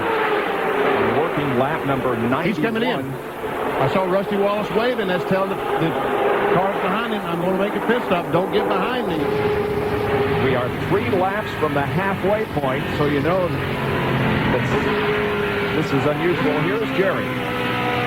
Just talked to Ron Pittman as the engine builder for Sterling Marlin, and we think we either have an exhaust pipe broken or a header pipe broken. Either way, the car is real flat right now. It will not come up and get the RPMs we need, and obviously this costs us a lot of valuable time on the racetrack. Let's check in with Bill Weber. Rusty Wallace can only make it this far, maybe another lap or two, so he's coming in to get laps and a definite full load of fuel. Several teams had talked around the Pemberton about pitting together on lap 102 or lap 104. He said we can't wait that long. 14.4 seconds, so 5 seconds may prove very costly to Rusty Wallace. He's going to try and draft out with a 90 of Dick Trickle. They had talked about 10 laps ago about pitting his partners. That is indeed what has happened, so those two will hook up and try to pull up on the lead pack again. So Rusty Wallace has made his pit stop. Others will come along soon. Right now, 91 laps completed, and Dale Earnhardt is still up front. 6 cars in the lead draft. There you see them all at the Winston 500 here at Talladega. Dale Earnhardt leading the way still. Those 6 cars, nose to tail. John Andretti, Jimmy Spencer, Mike Skinner, Bill Elliott, and Jeff Gordon. They put some distance on the second group of cars because, as you can see, they got in line and they were able to run a little bit faster. And the second group, the 7th place car, started racing with the 8th place car side by side, and they're simply driving away right now. Plus the fact that Earnhardt is coming up on some of those cars that made pit stops. Rusty Wallace and Dick Trickle them, and he is turning some very fast laps right now. His last lap was at 49.54 seconds, so that's about 193 miles an hour. If you like to go online with your computer, the NASCAR website is www.nascar.com, and there you can find just about any kind of information that you want to. NASCAR is also running a Busch race today and a truck race today, and you can find the results and all the information about those events and others by going online and calling up www.nascar.com. Earnhardt quickly got on the inside of the 97 car of Chad Little. Unfortunately, that move would have worked great, but at this racetrack, it's just so hard to leave someone. There's Mike Skinner in the 31 car. He might get caught up some of those lap cars. And there's Kyle Petty also to the inside of the racetrack. He has had problems from the early going, but he is back out there. And now Earnhardt tries to wrestle the lead away from Rusty Wallace. He's trying to lap Rusty Wallace, who has already made the second pit stop. Well, one thing Rusty Wallace does not want to see right now is a caution until everyone else has made their second pit stops.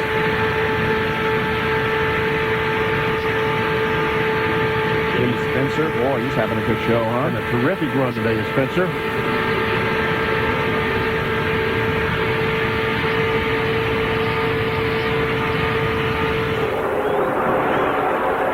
He finished 5th here at Talladega in last summer's race.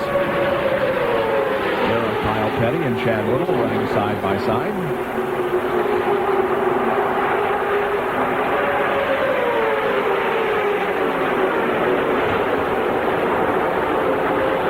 Shackfield summary is going to show you that there are a lot of cars still on the lead lap. And most of them. Past the halfway point, by the way. Okay, pit stops are going to be happening soon. Bill, what is the feeling down there? Well, right now, Bob, tire strategy and tire wear are the two big subjects. A lot of guys looking at Rusty Wallace's left side tires to see how they look after about 90 laps. Guys don't want to get caught down here having to put 4 tires on the following pit stop, not this one coming up, but the next one when they won't need a full load of fuel.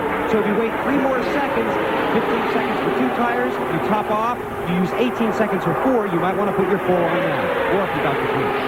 Well, fuel seems to be the consideration down here in the Bill Elliott pit. You know, he was the first guy to come in. He pitted on lap 48. Now, the question is whether they can wait to stay out and pit with the 24 and the 3 car, which aren't going to come until lap 102 to 104. If Elliott were to try to stay out, that would mean you have to go around 56 laps on fuel on this first stop. And, folks, that's a long way and maybe too much for Mike Beam to gamble on.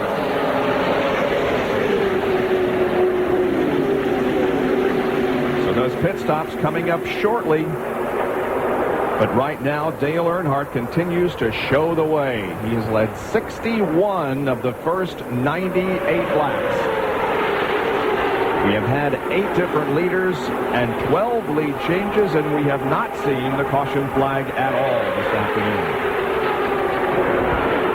Mike Skinner trying to take over the second spot from Andretti. We're going to take a break here while we await the pit stops that should be coming up shortly. We're at Talladega Superspeedway in Alabama. Live coverage of the Winston 500.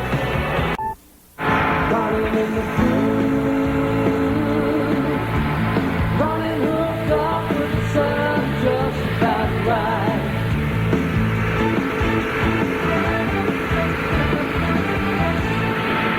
They are running in the groove in the bright sunshine here at Talladega as 102 of 188 laps are complete. Second round of regularly scheduled pit stops coming up shortly. And as of right now, Terry Labonte has gone into the points lead in the NASCAR Winston Cup competition. Jarrett back to second. Jeff Gordon 28 behind, then Martin and Earnhardt up 2 positions to 5th.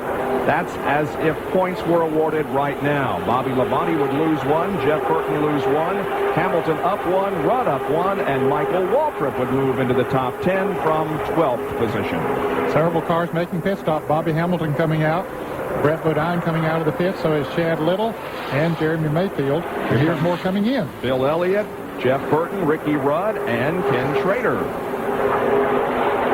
Here's John Kernan. They're going to the right side to change tires on Jeff Burton's car. Of course, they will need one more pit stop to go the distance. If this race remains green, they changed right side tires last time. Made a right rear chassis adjustment. Let's go down to Bill Elliott's pit and Dr. Jerry Punch as Burton leads. Well, Elliott wanted to be able to wait a little longer, but he couldn't wait and stay out. Right side tires already going on. Now left side going on as he is about to leave pit road. Others coming in. They wait to get left rear. A little bit of a problem. Now problem with the lug nuts on the left rear tire. 2, 3, 4, 5 seconds. And now they pull the car. Now he refires. About 7 extra seconds cost Elliott some valuable time as he's down pit road. And here comes the lead pack through the tri-oval. Well, that was a very slow pit stop for Bill Elliott. 2 or 3 seconds that they spent when the lug nuts fell off the left rear tire are going to cost him dearly. Well, he's not even going to be able to catch on to the lead pack. He's already a lap down. However, the others will have to stop. Mark Martin and Jimmy Spencer are also in for their pit stops. Right side rubber going on the 6 Valvoline car of Martin. They're working on the left side of Jimmy Spencer's machine. They changed the left sides on the 6 car. See, the 23 car only changed left sides, did not change right. Mark Martin chose to change both sides. See Dale Jarrett come in, the Ford Quality Care car, and Mark leaves the pits. Here's Jerry in Jarrett's pit. Well, left side tires only for Dale Jarrett. They cannot afford to go a lap down. Remember, they're on 7 cylinders. So in order to get a caution flag to have a chance to be able to raise the hood, left side tires on, full of fuel. The Quality Care Ford is down and away. Earnhardt is in the pits. Let's go up pit road. Certainly one of the shining moments for Dale Earnhardt this season, running well at Talladega. This is expected to be a 4-tire stop. Then he'll only put 2 on next time. Keeps it working out strategy. This is 4 tires for Earnhardt. They come around to the left side. His teammate Mike Skinner is in his pit stall. 2 behind Earnhardt. He's right behind Earnhardt. Earnhardt's got 4 tires. Working on the left front. That took a little out of the stall. Gets a little push, refires. Skinner still sitting on pit road, working on the left side of his car. And now the fuel tank goes down. They toss that over the wall. Still fueling the 31 Lowe's Chevrolet. Now they've got all the fuel in. Waiting on the lug nuts. Car is down. Skinner cannot get it started. They're going to have to push it. Skinner may have run out of gas. They're pushing it down pit road. He gets it fired. Off he goes. Here comes Joe Nemechek. Wally Dallenbach out of the pits. Fast. And finally Skinner. It's going to cost him, too. He's going to be way back in the pack where he was up in the front pack. From that Mike Skinner. A little extra time. Michael Waltrip might wind up being the leader of this race, guys. Now, I think he only took on 2 tires, but he beat Earnhardt and all of them out of the pits. On board with Michael Waltrip from the Citgo onboard camera. He started in 28th position and is being shown as the leader at the moment.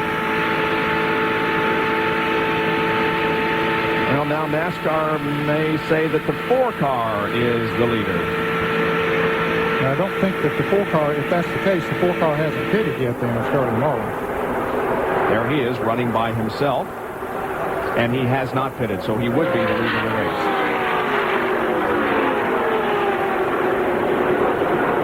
So Sterling Marlin, a 2-time winner here, is going to have to pit soon. I don't know whether it's going to be this lap or not. Apparently not. He comes off the 4th corner and stays on the racetrack, and so he'll go around at least one more time. And there are the statistics for Sterling Marlin at Talladega. 28 races, 2 wins, and 12 top 10s. Back in a moment.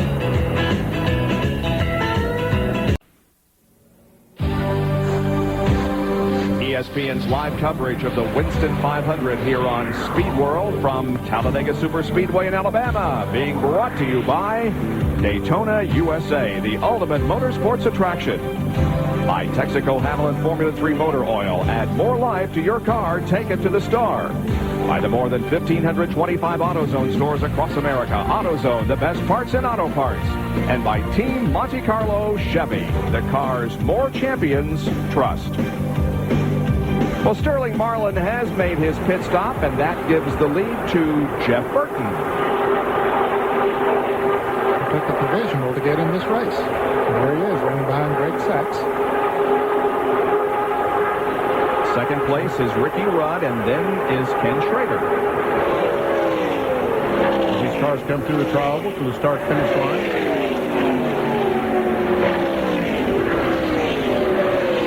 Michael Walters would be the 4th place car. If I'm not mistaken, the 20 car is Sachs, and the 29 car, Robert Presley, would be laps down to the leader. Jerry Punch has an overview of what happened during that most recent series of pit stops. Doc?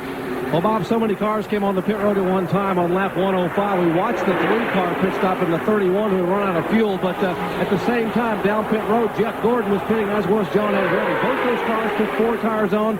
Gordon, no adjustments on the car, 4 tires and fuel in 18.6 seconds. John Andretti, 4 tires and fuel, and cleaned the windshield in 21 seconds flat. All right, there you go. On the racetrack, we formed up 2 by 2 again. And this group, as they come through the trial, well, the lead cars just went by the start-finish line, so they're probably 3 or 4 seconds behind. There we see the lead cars going down in the corner. And there we see Jimmy Spencer and Jeff Gordon. Spencer, I think, only changed left sides that time. He's in 5th place. Jeff Gordon will be in 6th place. Here are the leaders. And there's a battle for the lead. Schrader on the inside. The Stoll car trying to take it away.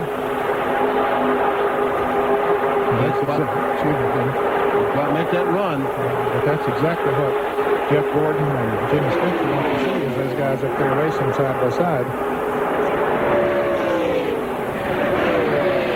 Summer of 1988, Ken Schrader took the checkered flag here, won the race. He's right now in a battle for second.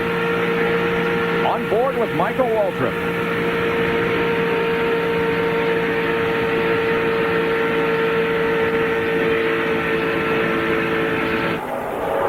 And look right behind them. Here comes Spencer and Jeff Gordon. They have caught this lead group. They have momentum then, so they should be able to just go right on by. Robert Presley is 1 lap down. He's being shown in 33rd position. Greg Sachs running right in front of the leader as we see Spencer and Gordon going on by, looking up in that draft. But there's Greg Sachs. He is currently being shown in the 32nd position. So 32 cars on the lead lap. But Greg Sachs now going a lap down, so there'll be 31 cars on the lead lap. Here's the second group of cars. It includes Marlin and Andretti. And Bernie Irvin. We see the 8 car down on the inside there, guys. I think he has lost a cylinder definitely. His car, as it goes by here, it sounds very, very weak. This is the Food Lion onboard camera with Bobby Labonte. How close he sneaks up on the 28 car. Here's Jerry Punch. Mentioned that Jimmy Spencer only changed left side tires. If you wonder why, was that a last-minute call? No, it really wasn't. I just talked to Donnie Wingo. He said he and Travis Carter and Jimmy Spencer sat down this morning and mapped out their strategy. Their plan was 3 pit stops. First time right side tires, second time left side tires. The third and final stop, right side tires. And that's what they've done. They've already gone rights and left. And if we stay green, they'll get rights only on their final stop. Let's take a look at an AutoZone on-track interval. Difference between the leader, Jeff Burton, and fourth place, Jimmy Spencer. You're going to see that that interval has closed up considerably. 2.4 seconds on lap 110 to 0.6 of a second on lap 114, and Spencer was faster on every lap but one. And we're using Jimmy Spencer, but we could easily use Jeff Gordon because they were running nose to tail.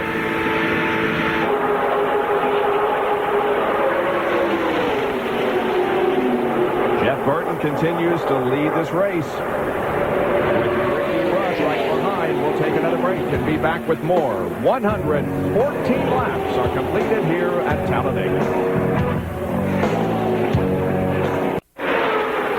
Number 99, Jeff Burton, is leading here at Talladega. It's the first time that he has ever led here at this racetrack in his 7th race. Well, he did lead a few laps, but now Ken Schrader has gone to the front, and here comes Jeff Gordon, and it looks like Ricky Rudd also.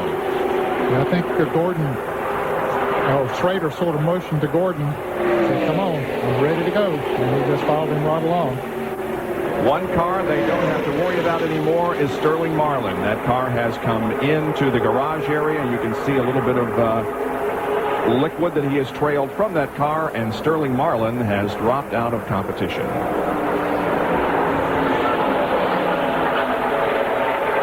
We'll go from there and sitting still in the garage area to the cars on the backstretch, going in turn 3 at about 190 miles per hour. And we see that Jeff Gordon now has the lead, and Schrader, who was leading just a moment ago, is back about 5th spot. Just that quickly. As a matter of fact, Earnhardt is trying to pass Schrader. The last time that Ken Schrader led a race was at the Southern 500 last year, so this is the first time that the 33 car has been up front in 1997. John Kernan standing by with Jeff Bodine. And Jeff Bodine, who's put his car into the hauler, he's changing to his street clothes. Jeff, what happened? Broke a rocker ram, John. Parts failure, those things happen. We don't build all the parts that we put in these engines, and the rocker ram broke. But a shame. We were just riding along. It was a long race and long in the booth. The car was running good, but we've loaded the QVC Ford up, going back to North Carolina. But you know what? I've got a great idea for your ride-along program, John. Guess what it is? Well, you and, maybe Benny Parsons. Well, I don't know if we can get Benny in there, but somebody. We need to give you a ride in one of our United States bobsleds. You know, the sleds that go down those roads in the ice in the wintertime, going to be in the Olympics this winter. Hey, that'd be a great ride along. I think, though, Benny and I both have to go on diets for that, Jeff. But thanks for the offer. Guys, back to you. Bobsleds have to run in winter weather, and I don't like winter weather. Yeah, thanks, but no thanks, Jeff. I do appreciate it. But good luck to the bobsled team. 68 laps to go. See if we can find the 2-car in this group. He's out of this draft, Bob. He's way back here by himself. That's where he is. Uh-oh. Boy, he is all by himself, isn't he? Yeah. That's not good. And if this thing continues to go green, he's going to have an extra pit stop to make as well. Back in 16th position, Rusty Wallace. Average finish in 17 restrictor plate races, 26th. His average finish here at Talladega, 20th.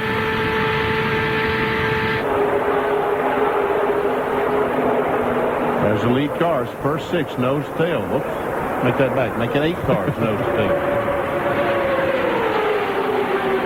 We don't want to jinx anything here, but there has never been a race at Talladega run without a caution. The record is 2 cautions, and that's happened on 6 different occasions. Let's hope we can go the entire race without a caution. Bill Weber, what happened to Rusty?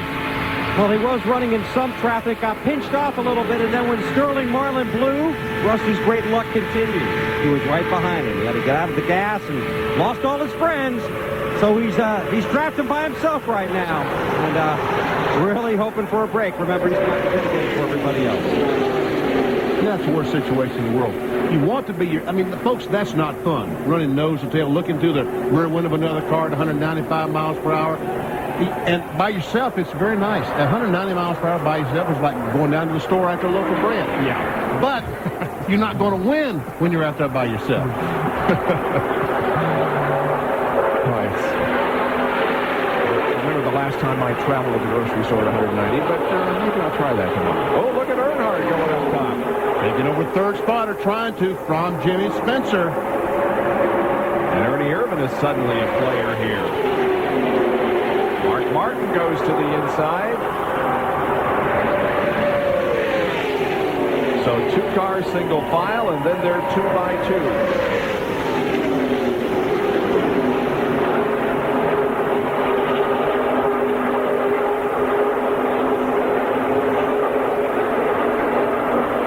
Trying his best not to give up that third spot. Great spot to be, especially the latter part of the race. Jeff Gordon continues to lead it here. 123 laps completed. This thing is going very, very quickly. 188, the scheduled distance.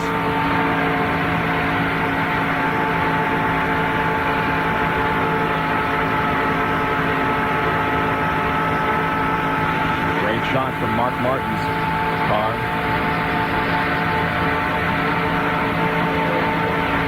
Waltrip running alongside him. Jeff Gordon, the current leader at the 123 lap mark, with Rudd, Earnhardt, and Jimmy Spencer third and fourth. Ernie Irvan is fifth at the moment. We'll be right back with more to Talladega.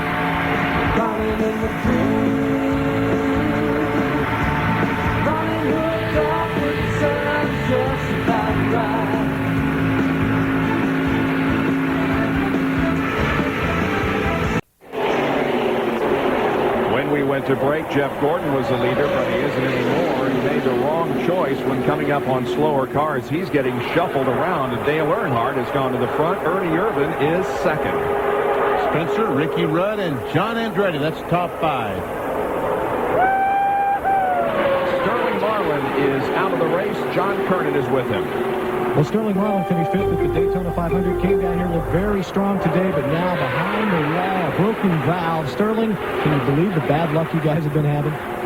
It just continues. The guys working real hard, and the Kodak Chevy's running good. Was right up there, come back to second, and just trying to wait to take the lead, and broke the valve. I guess chipped it off and finally dropped it, and not to hold the block, the whole deal. So put us out. Like I said, old Jerry Walter had, I guess, bypass surgery with Sterling Marlin in the garage area right now. You can hear the disappointment in his voice. I guess when you have a hole in the side of the block, you're not going to go very far, are you? Look at Ernie Irvan. Trying to take the lead. Can't quite make it. Coming into the top 10 is Dick Trickle. A good move. Remember, he came out with Bill Elliott a while ago, but Elliott has dropped back to 17th position. I think that was Rusty who came out. Oh, that's right. Rusty made that pit stop. Yeah. But Elliott had a bad pit stop and has dropped back all the way to 17th. Look at the position shuffle and 4 wide here. I don't like this. Mark Martin trying to go for the lead. Wow. And here's a 99 car. Whoa. Mark Martin didn't see Earnhardt until the last minute and had to take evasive action. This is scary. I watched practice yesterday afternoon. I saw Earnhardt out there, Mark Martin right behind him, and Mark Martin didn't pass him and didn't close up on him. I said, oh, man, this is going to be terrible. We're not going to see a lot of passing. Wrong. Jeff Burton put the X-Side Ford in the lead. Wow. Martin down on the inside now. Michael Walker worked his way up to third spot. Yep, he sure has.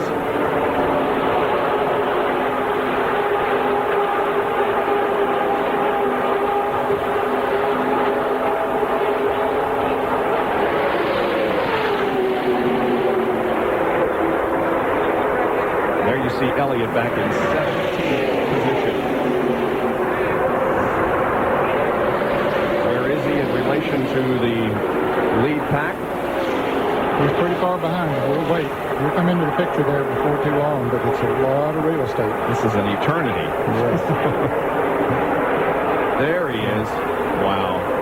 He was running third and was looking real good, but that's what happens when you have problems in the pits, even though it only took about 3 seconds to correct the problem. And Mike Skinner did the same thing. Yeah. He had trouble, didn't get the car refired after running out of fuel, so back there he is. He was running up there in the top 5 as well. And now those cars might be running as fast as the leaders, but unfortunately, they're coming off turn 2. The leaders are coming off turn 4.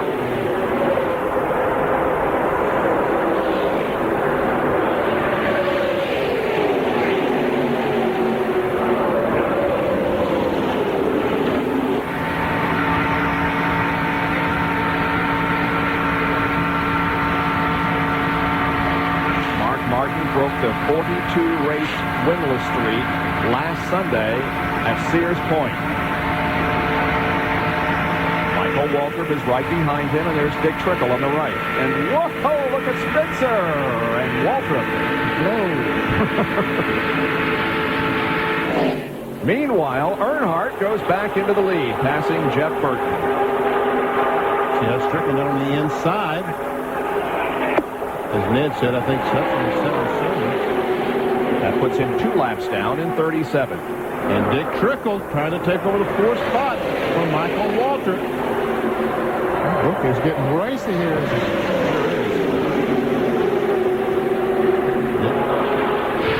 Ricky Rudd goes down on the bottom to help him draft. So does John Andretti.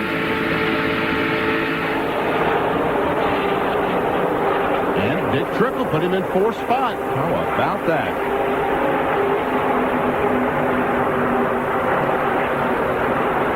Started 26th and is currently in 4th spot. Good run for Dick Trickle from Iron Station, North Carolina, originally from up in Wisconsin.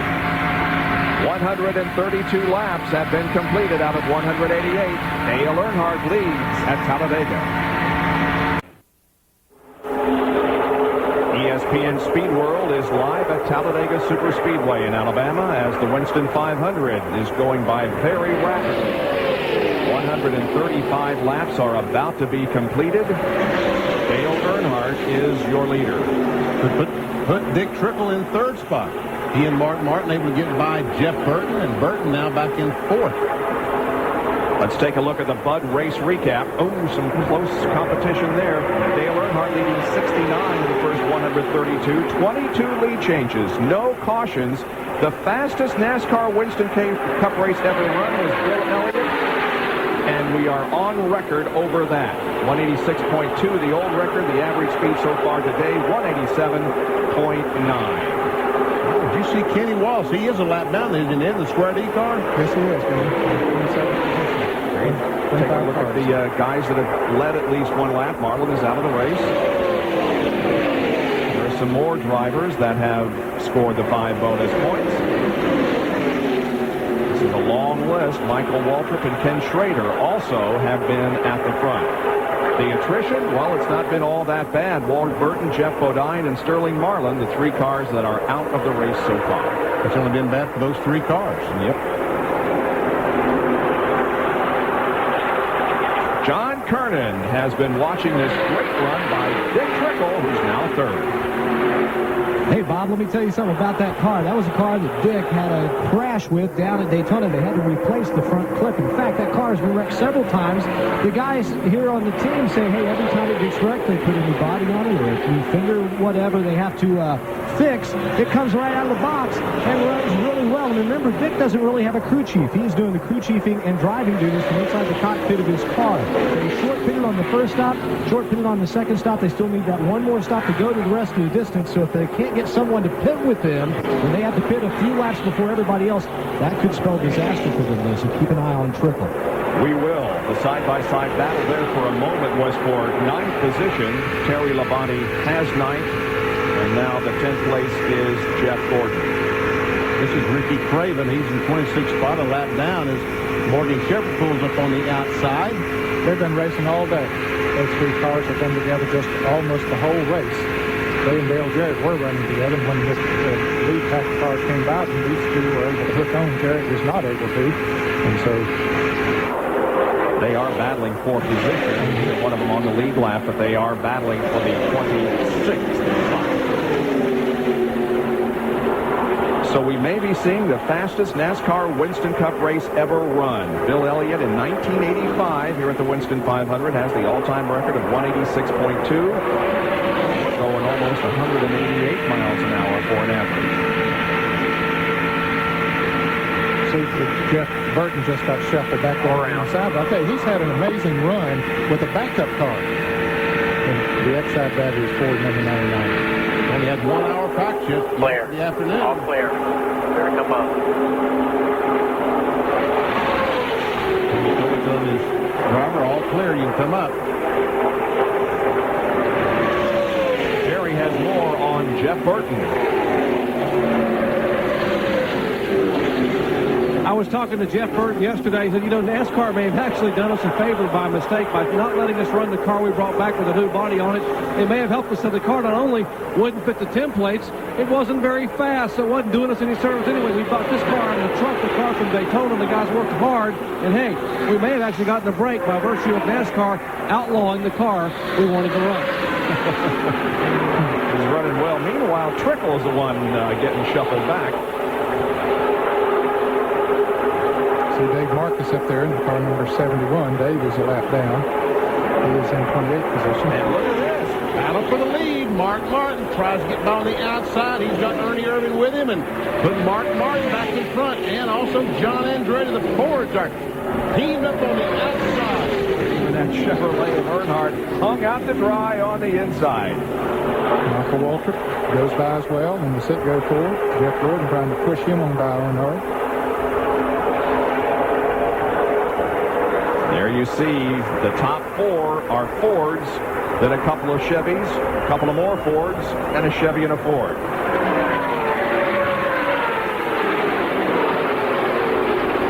Well, nobody will let Earnhardt in. No, there's just now nothing. here's Dave Marcus. Marcus will let him in, surely. Marcus does a lot of testing for the Ricky Childress team.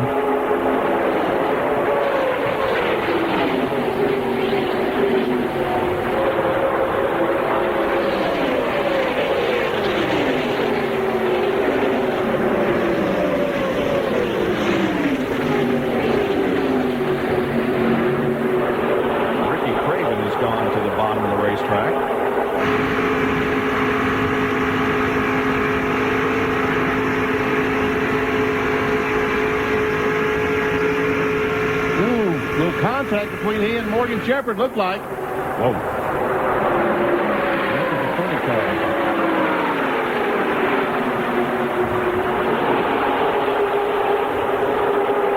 Ricky is not on the lead lap. He's 29th. He is battling for position there with the 81 car and the 20 and the 16.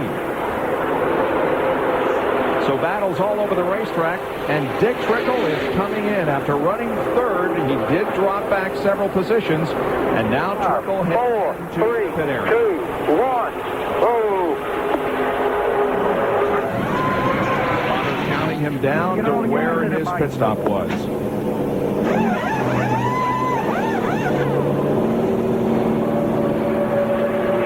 changing right side tires, getting the car full of fuel. 15. Dick, watch your speed now. And Trickle keeps it under the speed limit and heads back out onto the racetrack. 142 laps completed. And Mark Martin is now up front here in the Winston 500. There you see the front cars. Mark Martin showing the way over Michael Waltrip, Jeff Gordon, Terry Labonte, and John Andretti. Michael Waltrip here is looking very, very good, and he has never won a NASCAR Winston Cup race. Well, the points race, he won the Winston last year at Charlotte, of course, which comes up next weekend. Jeff Gordon in third spot. And Dick Trickle has gone a lap down because of the pit stop. He's back in 24th. Here's a Napa field summary.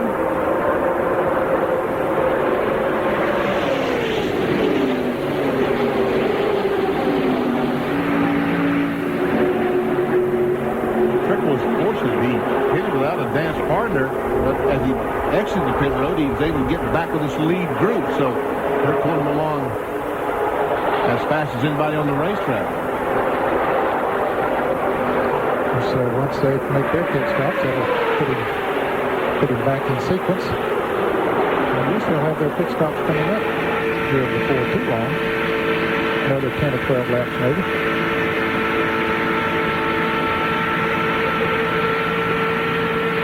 Everyone's trying to figure out the drivers, the crew chiefs, the spotters. Everyone's trying to figure out right now what can we do to win this thing? Where can we put it out? What can we do to put our driver in front? Does our driver need to be in front? Do we have the fastest car? What can we do to win? Now the figuring starts. It's the first thing you got to do when you make that green flag pit stop is make an awfully good pit stop. And that driver get in and out the pits good. Mark Martin continues to show the way. His victory here came at this race in 1995. Here comes Jeff Gordon to pass Michael Waltrip. Terry Labonte's right behind him, and John Andretti is going to go down low and also on the train. Here is Bill Weber as Rusty is in. Oh, he's got to back up. He's got to back up. He's over the line. They're going to have to make it back up, and they've already taken the rear tire off the right side, so Rusty's going to have to back up after they put that tire on. This may get a 10-second count. Wait for Rusty to back up. Now they have backed him up. This day has just been a disaster for these guys. Go back to the right side. Rusty had to pit early because he didn't get all his fuel on his first pit stop. Rusty's sitting there. They won't hold him. He's away, but well, the penalty was, just having to push him back, and that cost him valuable seconds. And that pretty much erases any chance he might have had today. Yeah, that cost him that 10 seconds you were talking about, Bill. And the leaders are going to come by. Well, he'll get back out in the lead lap, okay, but look how quickly that pack closed up and went around. Wow. So with 148 laps complete, we await the last round of pit stops. They're coming up shortly. Mark Martin leading. It's the Talladega Superspeedway in Alabama, the site of the Winston 500 NASCAR Winston Cup race. There are the top four as seen from high overhead. The shot courtesy of the Pennzoil Copter Cam. Mark Morton, Jeff Gordon, John Andretti, Terry Labonte, Jimmy Spencer, and Dale Earnhardt. That copter goes back about 3 more cars. You'll see the Pennzoil Pontiac. Yeah, the Pennzoil Pontiac is having a great run here. Johnny Benson is in the top 10 right now in 9th.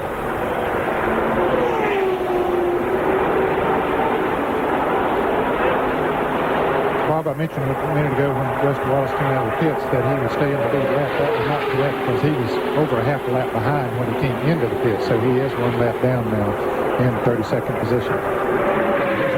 Serial scoring on Mark Martin, lap 119. He was in 14th position, then moved up to 7th, 3rd, and then took the lead. And he's still there at 152 laps completed. The teams are preparing down on pit road for pit stops. Should be coming up very, very shortly. And they're only going to put in as much fuel as they need to make it to the end of the race. Can they do it with 1 can? Do they have to put up that second can? If they do, then it's going to take more time. They want to get to the point they can make it on 11 gallons of fuel. That's how much 1 can holds, 11 gallons. Probably not change tires. Dump in the gas, and as quickly as it's gone, the car will leave the pit. At least if they do, we've had reports that some of them might be changing. Bill Elliott and his crew is coming in. The back pack of cars. Elliott is back in 16th position before he came into the pits. Let's go to the pits and Bill Weber. Mike Skinner is in. Right side tires need a little over a can of fuel to make it to the end here. Cleaning the windshield, working on the right side. Jerry from Bill Elliott's pit. No tire change, fuel only for awesome Bill Elliott. They plan to come in with the car number 31. He is down and away. Elliott is down and away. These cars leaving for their final pit stop as they head back to turn 1. There goes Joe Nemechek out and Darrell Waltrip. The 37 car of Jeremy Mayfield, John Kernan. On the pit stop before this last one, when Jeremy left the pits, the transmission started grinding. So he only has 4th gear. So it's having to really baby that car out, baby the clutch, feather the clutch, keep that car going. It really makes it hard also to get up to speed. Jeff Burton's pit board is out now. We expect him on pit road shortly, along with Bobby Labonte. And look look at this, coming down. Wow. About a dozen cars head for the pits for hopefully the final time this afternoon. Let's go to John Kernan. Jeff Burton, who has led this race, is in. Remember, they've changed right side tires the first 2 pit stops. Left side tires going on second can of fuel going in. Let's go down to Bill Weber's pit. Earnhardt has right side tires. They need a can, plus a quarter to half a can more. Earnhardt squeals the wheels. He's on his way. Gordon is out. The 99 is out. The 18, the 23, the 21 is out. Jerry Punch. Right side tires on Jeff Gordon, but fuel only on the car number 98 of John Andretti. But it took much longer to put fuel in the 98 than it took to change tires on the 24 car. He took about 6 seconds longer to get out of the pits than did the car number 24. Boy, Jeff Burton. He really had a run coming out of the pits in that 99 car. He passed about a half a dozen cars between the end of pit road and going into turn 1. He sure did. He was on the apron and then some. Earnhardt drove around turns 1 and 2 on the apron of the racetrack. Really? Because that is the closest way, the shortest way. He drove on the apron. As you saw Jeff Burton going the corner on the apron, Earnhardt went all the way around the corner on the apron. The 28 is in, Jerry. Final pit stop for Ernie Irvan. Fuel only, no tires. They clean the windshield. He is down and away in just about 4.5 seconds. I hope they got enough fuel in the car 28 to make it the distance. Ernie had taken the lead the last time when everybody else came in. He came out, he took over the lead, and he might still be in the lead, but I think Jeff Gordon's going to be passing here right now. There goes Jeff. Here is the exit out of the pits. You will see Jeff Gordon coming out of the pits, the first car off pit road. We see look at Earnhardt in the grass. And look at Jeff Burton down on the inside. See how many cars he passed? He's coming out through there. The 99 car down on the inside. He's still passing them going into turn 1. Now watch Earnhardt. He's also going to turn left and drive on the apron of the racetrack. That 99 looks like he had a good groove to me. Well, Jeff Gordon has himself a rather comfortable lead, although the drafting line is probably going to close up to him. But Mark Martin is in second place, John Andretti third, then Jeff Burton and Terry Labonte. Jeff Gordon leading 156 of 188 complete.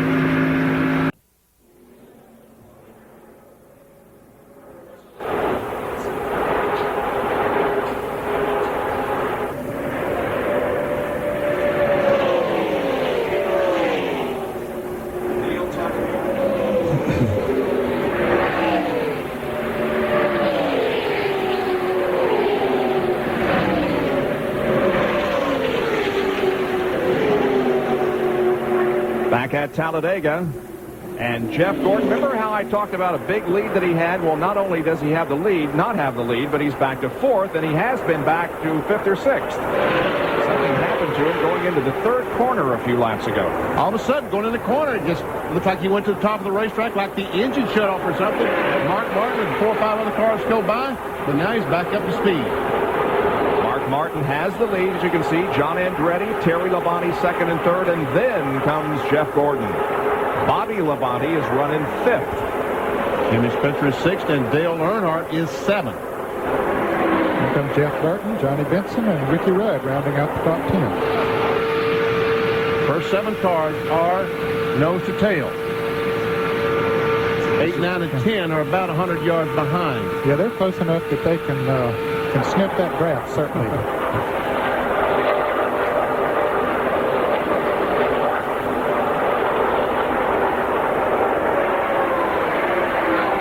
Well, Mark Martin we salute as the man of the race. He won the race last weekend at Sears Point. His first win in 43 races, has 3 consecutive top 5s, and True Value has donated $1,000 to the Motor Racing Outreach, one of the many charities that Mark Martin supports throughout the years. And a tip of the hat to Mark Martin for the True Value man of the race. And he could be the man of the race in this one, couldn't he? He is at the moment, because he's out front.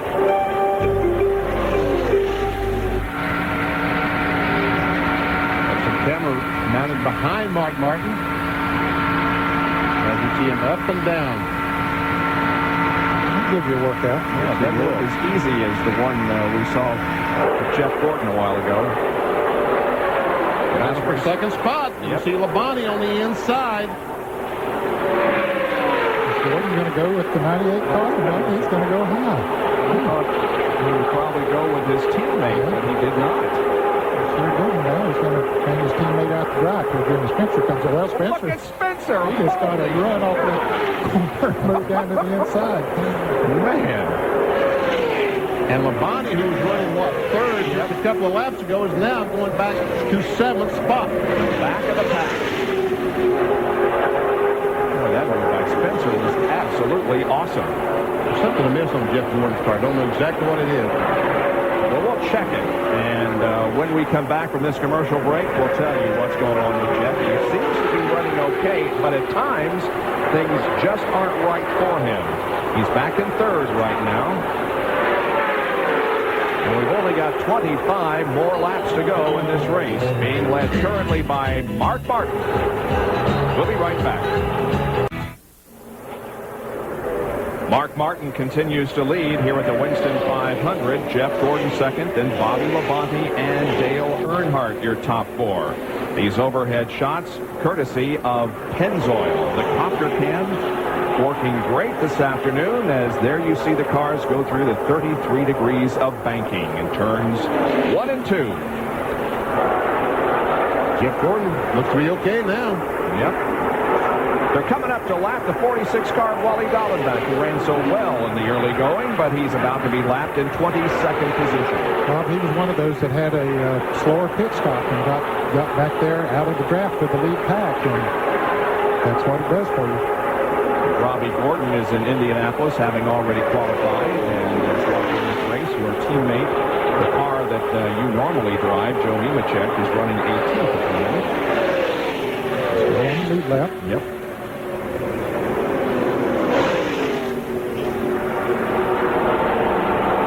And now the leaders are in a bit of traffic.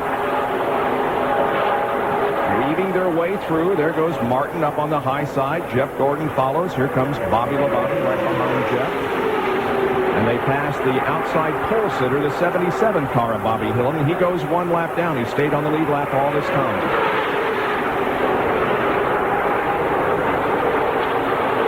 There's Nemechek going one down. Well, Elliott about to. Oh, wow. About to get hit, too. And look at that. Mike Skinner is also about to go a lap down, who ran so well. Now, this is 16th. Bill Elliott is being shown in 17th position.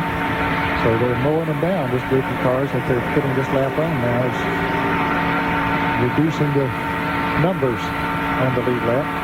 Less than 20 laps to go, 19 to go. Whoa, look at that. Nemechek was caught in the middle as Elliott went to the high side.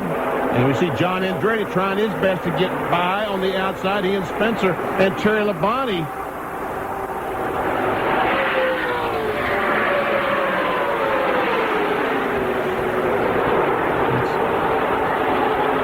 Late speed in the red number 9 there down the inside. Lake's in 19th position, one lap down.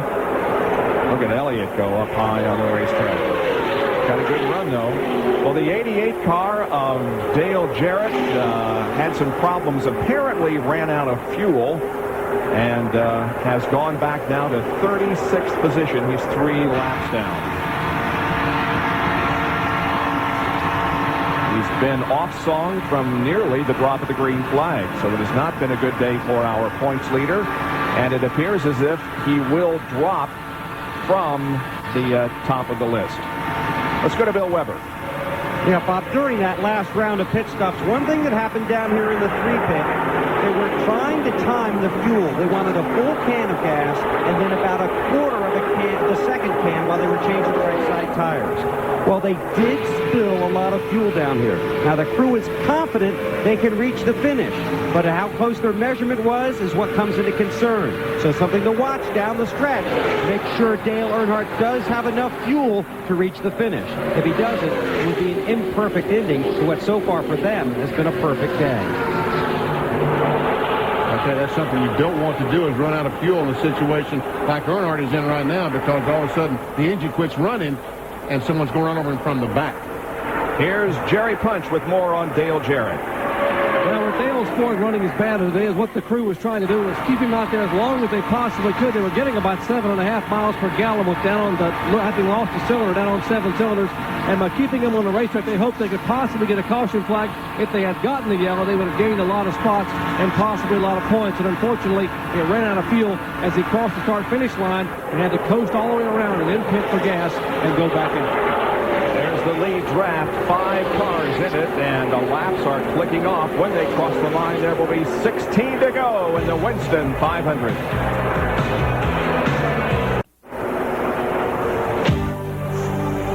ESPN Speed World live at Talladega Superspeedway for the Winston 500. Being brought to you by Brewery Fresh Budweiser, who reminds you that fresh beer tastes better. And by the Ford F-150, strength after strength after strength.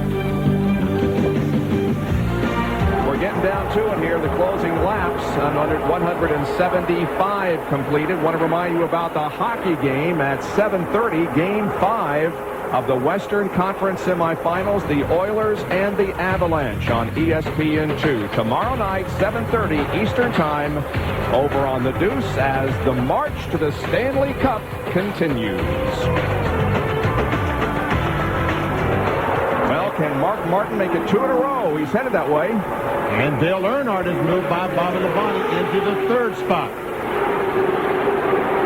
The last time we had a caution-free race was in 1992 in North Wilkesboro. In October, we have never had a caution-free race here at Talladega. And Jeff Gordon won that race. And it was on a Monday, wasn't it? It rained out. Yep. Well, it is very much undetermined here who's going to win this thing. There are the lead 5 cars. And Jerry has more on Jeff Gordon's situation as he clings to second. Well, Bob, Ray Everett and Ms. Crucci said this race could come down to a final last lap shootout. How many times does that happen here at Talladega? Well, almost every year. And to make sure they got every bit of information available to them, just a minute ago, sent 2 crew members, one up pit road and one down pit road as additional spotters. And I asked Ray, why do you do that? He said, well, Doc, there are some blind spots that the 2 spotters upstairs can't see. And so if these guys are up pit road or down pit road, they'll know what part of the racetrack is clear. And we need every little bit of information we can get for Jeff on that final lap so he can make his move. There you see them passing Rusty Wallace again, putting him 2 laps down now in 30th position. Rusty's car seems to have lost a cylinder or something. He's been out there running by himself, which would make him run slower, but he's running even slower than he could by himself. Already this year, we have had 3 times that a driver has won 2 races in a row. Gordon won Daytona and Richmond, Jarrett Atlanta Darlington, Gordon Bristol and Martinsville, and Mark Martin may be on his way to doing so again here this afternoon. Here's John Kernan. Some interesting strategy being played out down here in the pits. I'm in Bobby Labonte's pit. He's running 4th behind Dale Earnhardt. Don Hawk from Earnhardt's team came up and said, hey, Dale said to tell Bobby how when I go, fall in behind and go with me. Well, he just went, John, on the outside of Jeff Gordon, and Bobby Labonte is trying to follow him right through. Going to put Gordon back several spots here. The plan's working. Yep. And Terry Labonte and Mike Skinner had dropped way back, and now they're going to be able to catch up after this little move right here. Gordon falls from 2nd to 5th as Dale Earnhardt goes to 2nd, Bobby Labonte 3rd, and Andretti 4th. Andretti's best career finish was a 4th at Michigan. And watch Earnhardt come off that corner, had a great run on Mark Martin. Martin drove to the inside. Earnhardt went to the outside and zigzagged both those cars down the backstretch. We can see 9 laps to go. Mark knows that he's got to try to hang on to the lead. If he gets past, he could go back to 5th or 6th, just like Jeff Gordon did. So he knows that he needs to stay out there if at all possible. The national race just a couple of weeks ago, Steve Clark was in the very same position in the number 3 car, the AC Delco car, trying to pass the 60 and win Dixie car. Earnhardt was in the truck coaching him. That's right. So now he takes his own advice here. Here's the interval. You can see how tight they are. A little over a half second separating the top 5. So Morgan Shepherd and Ricky Craven just get up there out of their way and let them go at it. They're running in 27th and 28th position, just went 2 laps down.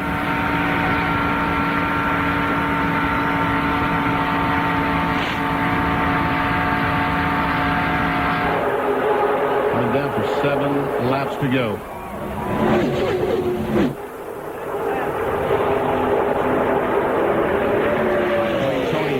Has been selected as the Western Auto Mechanic of the race. John Andretti is in 4th position. He started on the pole.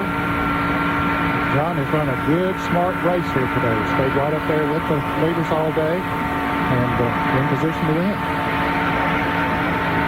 You've been wondering what's going on in the second pack. Not a great deal. That's the interval from the back of the first pack to the front of the second pack. And that Terry, what I'm talking about, the second pack is Terry Labonte and Jimmy Spencer. The cars that are running there, they are Labonte and Spencer. They're catching them, but they've got to catch them and pass them in just 6 laps. It'll be very difficult to get this Martin by. This will complete lap number 182. There it is, 6 laps to go. Here's Jerry. Yesterday in happy hour, Mark Martin and Dale Earnhardt went out and hooked up a couple of times in a draft to see who was going to be the strongest. I happened to be standing on the Jack Roush truck beside Steve Mill, and both times Mark Martin tried to hold off the 3-car, and Earnhardt made a move in turn 3, came down low in turn 4, and zipped on by. Both times Martin tried to hold him off but couldn't, and then Mark cued the radio and said, man, that 3-car is strong.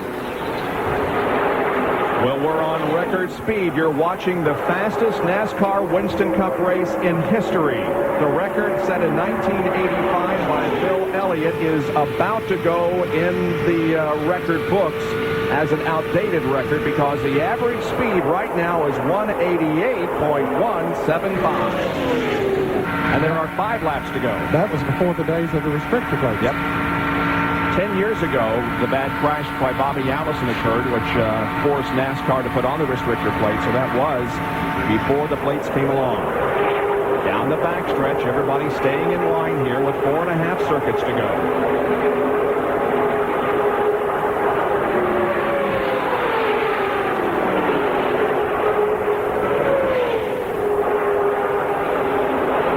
There's the second pack.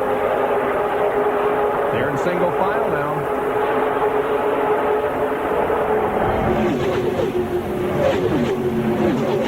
Rusty Wallace has taken the Miller Lite 4 behind the wall.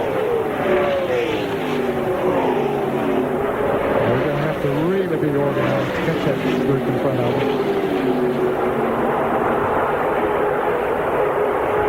Well, guys, experts, when do you make your move? I think Earnhardt's been trying to make the move. I think a couple of laps ago when he came up turn 4 down the backstretch, I think that's when he tried to make the move. Well, I don't think you want to wait for that last lap slingshot deal like we used to see in this business. I don't think it works as well now.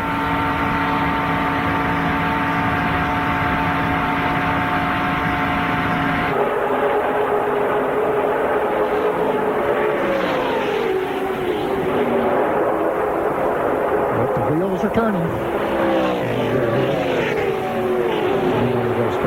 Last week at Sears Point, Mark Martin won for the first time in 42 races. The last time Mark Martin won a race prior to last week was in Charlotte in 1994. And you know when he won before that? The week before at North Wilkesboro. Jerry Punch. Talk about keeping your sense of humor. That time by, Mark Martin came to the radio and said, guys, I got two GM cars behind me. I got no help, so I'm going to tighten these seatbelts as tight as I can get them. And Earnhardt looks both ways, outside, inside. No move yet. There'll be 2 to go when they hit the line. And that second group has caught up to them now. Terry Labonte has just gradually moved right up there. They got a little momentum going as they draft up on them. I doubt it'll be momentum enough to get to the front, but it might get Terry Labonte a few positions. And there's no slow cars in front to create a problem for anyone, I don't think. Kenny Wallace is the next car, but he does have some drafting help. I don't think these cars will catch him in the next lap and a half. Now the Bud car and the 31 car, they're a lap down. Richard Craven and Mike Skinner. They're being shown in the 16th, or the blood cars 2 laps going. All right, they come through corner number 4. Into the tri-oval. The start-finish line, of course, is down toward turn 1. And the white flag is about to come out. 1 lap to go for Mark Martin. Earnhardt's right behind him, then Bobby Labonte, then John Andretti, and Jeff Gordon. And going forward for the last time at Talladega, waves the white. He announced today he's retiring after the Coca-Cola 600. What can they do? Here they come. Backstretch. Last lap. Let's see what movement someone makes, if any. Earnhardt takes no action at the moment. Everybody staying in line. Yeah, he's got it to the full board, Bob. I don't know what he can do. Now he looks to the inside slightly in turn number 3, but there isn't a great deal he can do. He has to stay tucked in behind Mark Martin. They come through turn number 3, headed for turn number 4. Now on to the tri-oval. Earnhardt looks to the inside. Jeff Gordon is going outside, now inside. No move here. Mark Martin comes down and makes it 2 in a row. Martin wins the Winston 500. Earnhardt, Bobby Labonte, John Andretti, and Jeff Gordon finished in that order. Mark Martin started 18th. It's his 20th NASCAR Winston Cup career victory and his second win at Talladega and second in a row. And look at this scramble to the line. Jerry Punch. Well, Jimmy Finnick just got an orange-flavored Gatorade bath, and Jimmy, that's got to be cool. Congratulations, man. I'll tell you, Mark Martin is something else. This whole Valvoline team with Jack Roush and Steve Neal, this is something else. This is unbelievable. 2 in a row. We'll let these guys go to victory lane and celebrate. Finnick's going to wring out what's left of his Valvoline uniform. They dumped an entire can of orange Gatorade, but he doesn't mind. Hey, they won at Talladega. Wow, what a great ride for Mark Martin last week, winning at Sears Point here at Talladega.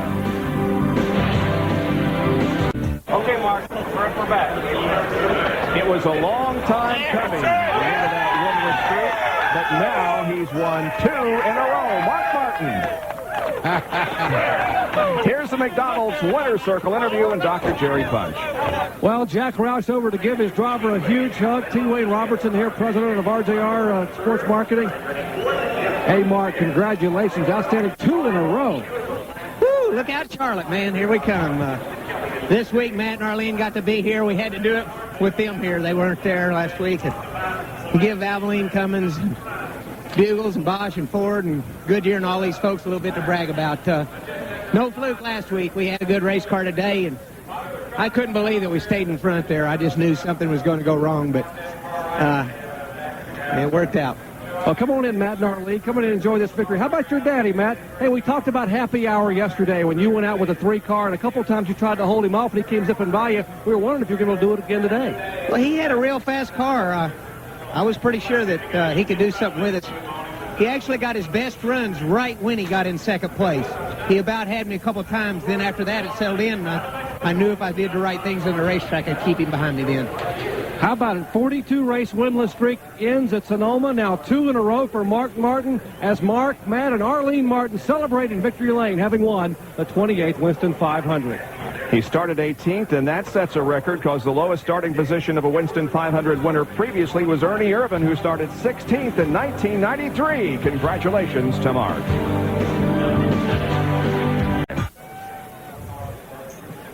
Back at Talladega, where Mark Martin has made it 2 in a row, winning the Winston 500. Coming up next, Senior PGA Golf, the Home Depot Invitational from Charlotte, North Carolina. That's coming up next here on ESPN. And with Mark Martin winning, the second place finisher was Dale Earnhardt in a great run. Let's go down now to Bill Weber. You rolling? Well, Dale Earnhardt jumps out of the Goodwin Chevy with a big smile. You had a great Jay. How about your finish? Well, it would have been a bigger smile if I'd have passed Mark, but we tried him several times, but he was just too strong by himself. And, an 18-car tried to help me, and, we just sat there in line. That's all you could do. If I could have passed him, I dang sure would. Larry and our guys sure do need a win, and I got to hand it to them guys. They worked hard, and they bounced back every race. They worked hard every race, so we'll see what we can do with them. Frustrating at times, Dale, but a great run today.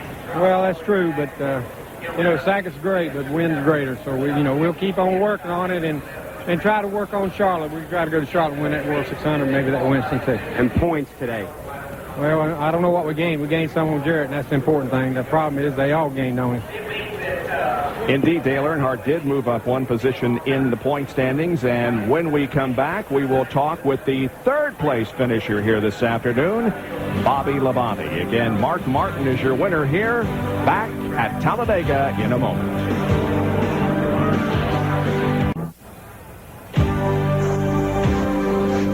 ESPN Speed World welcomes you back to Talladega Superspeedway, where Mark Martin has won the Winston 500. It's all being brought to you by Quaker State Motor Oil for a clean running engine, by the legendary Firebird Trans Am from Pontiac, and by AC Delco Automotive Parts. AC Delco, it's like buying time.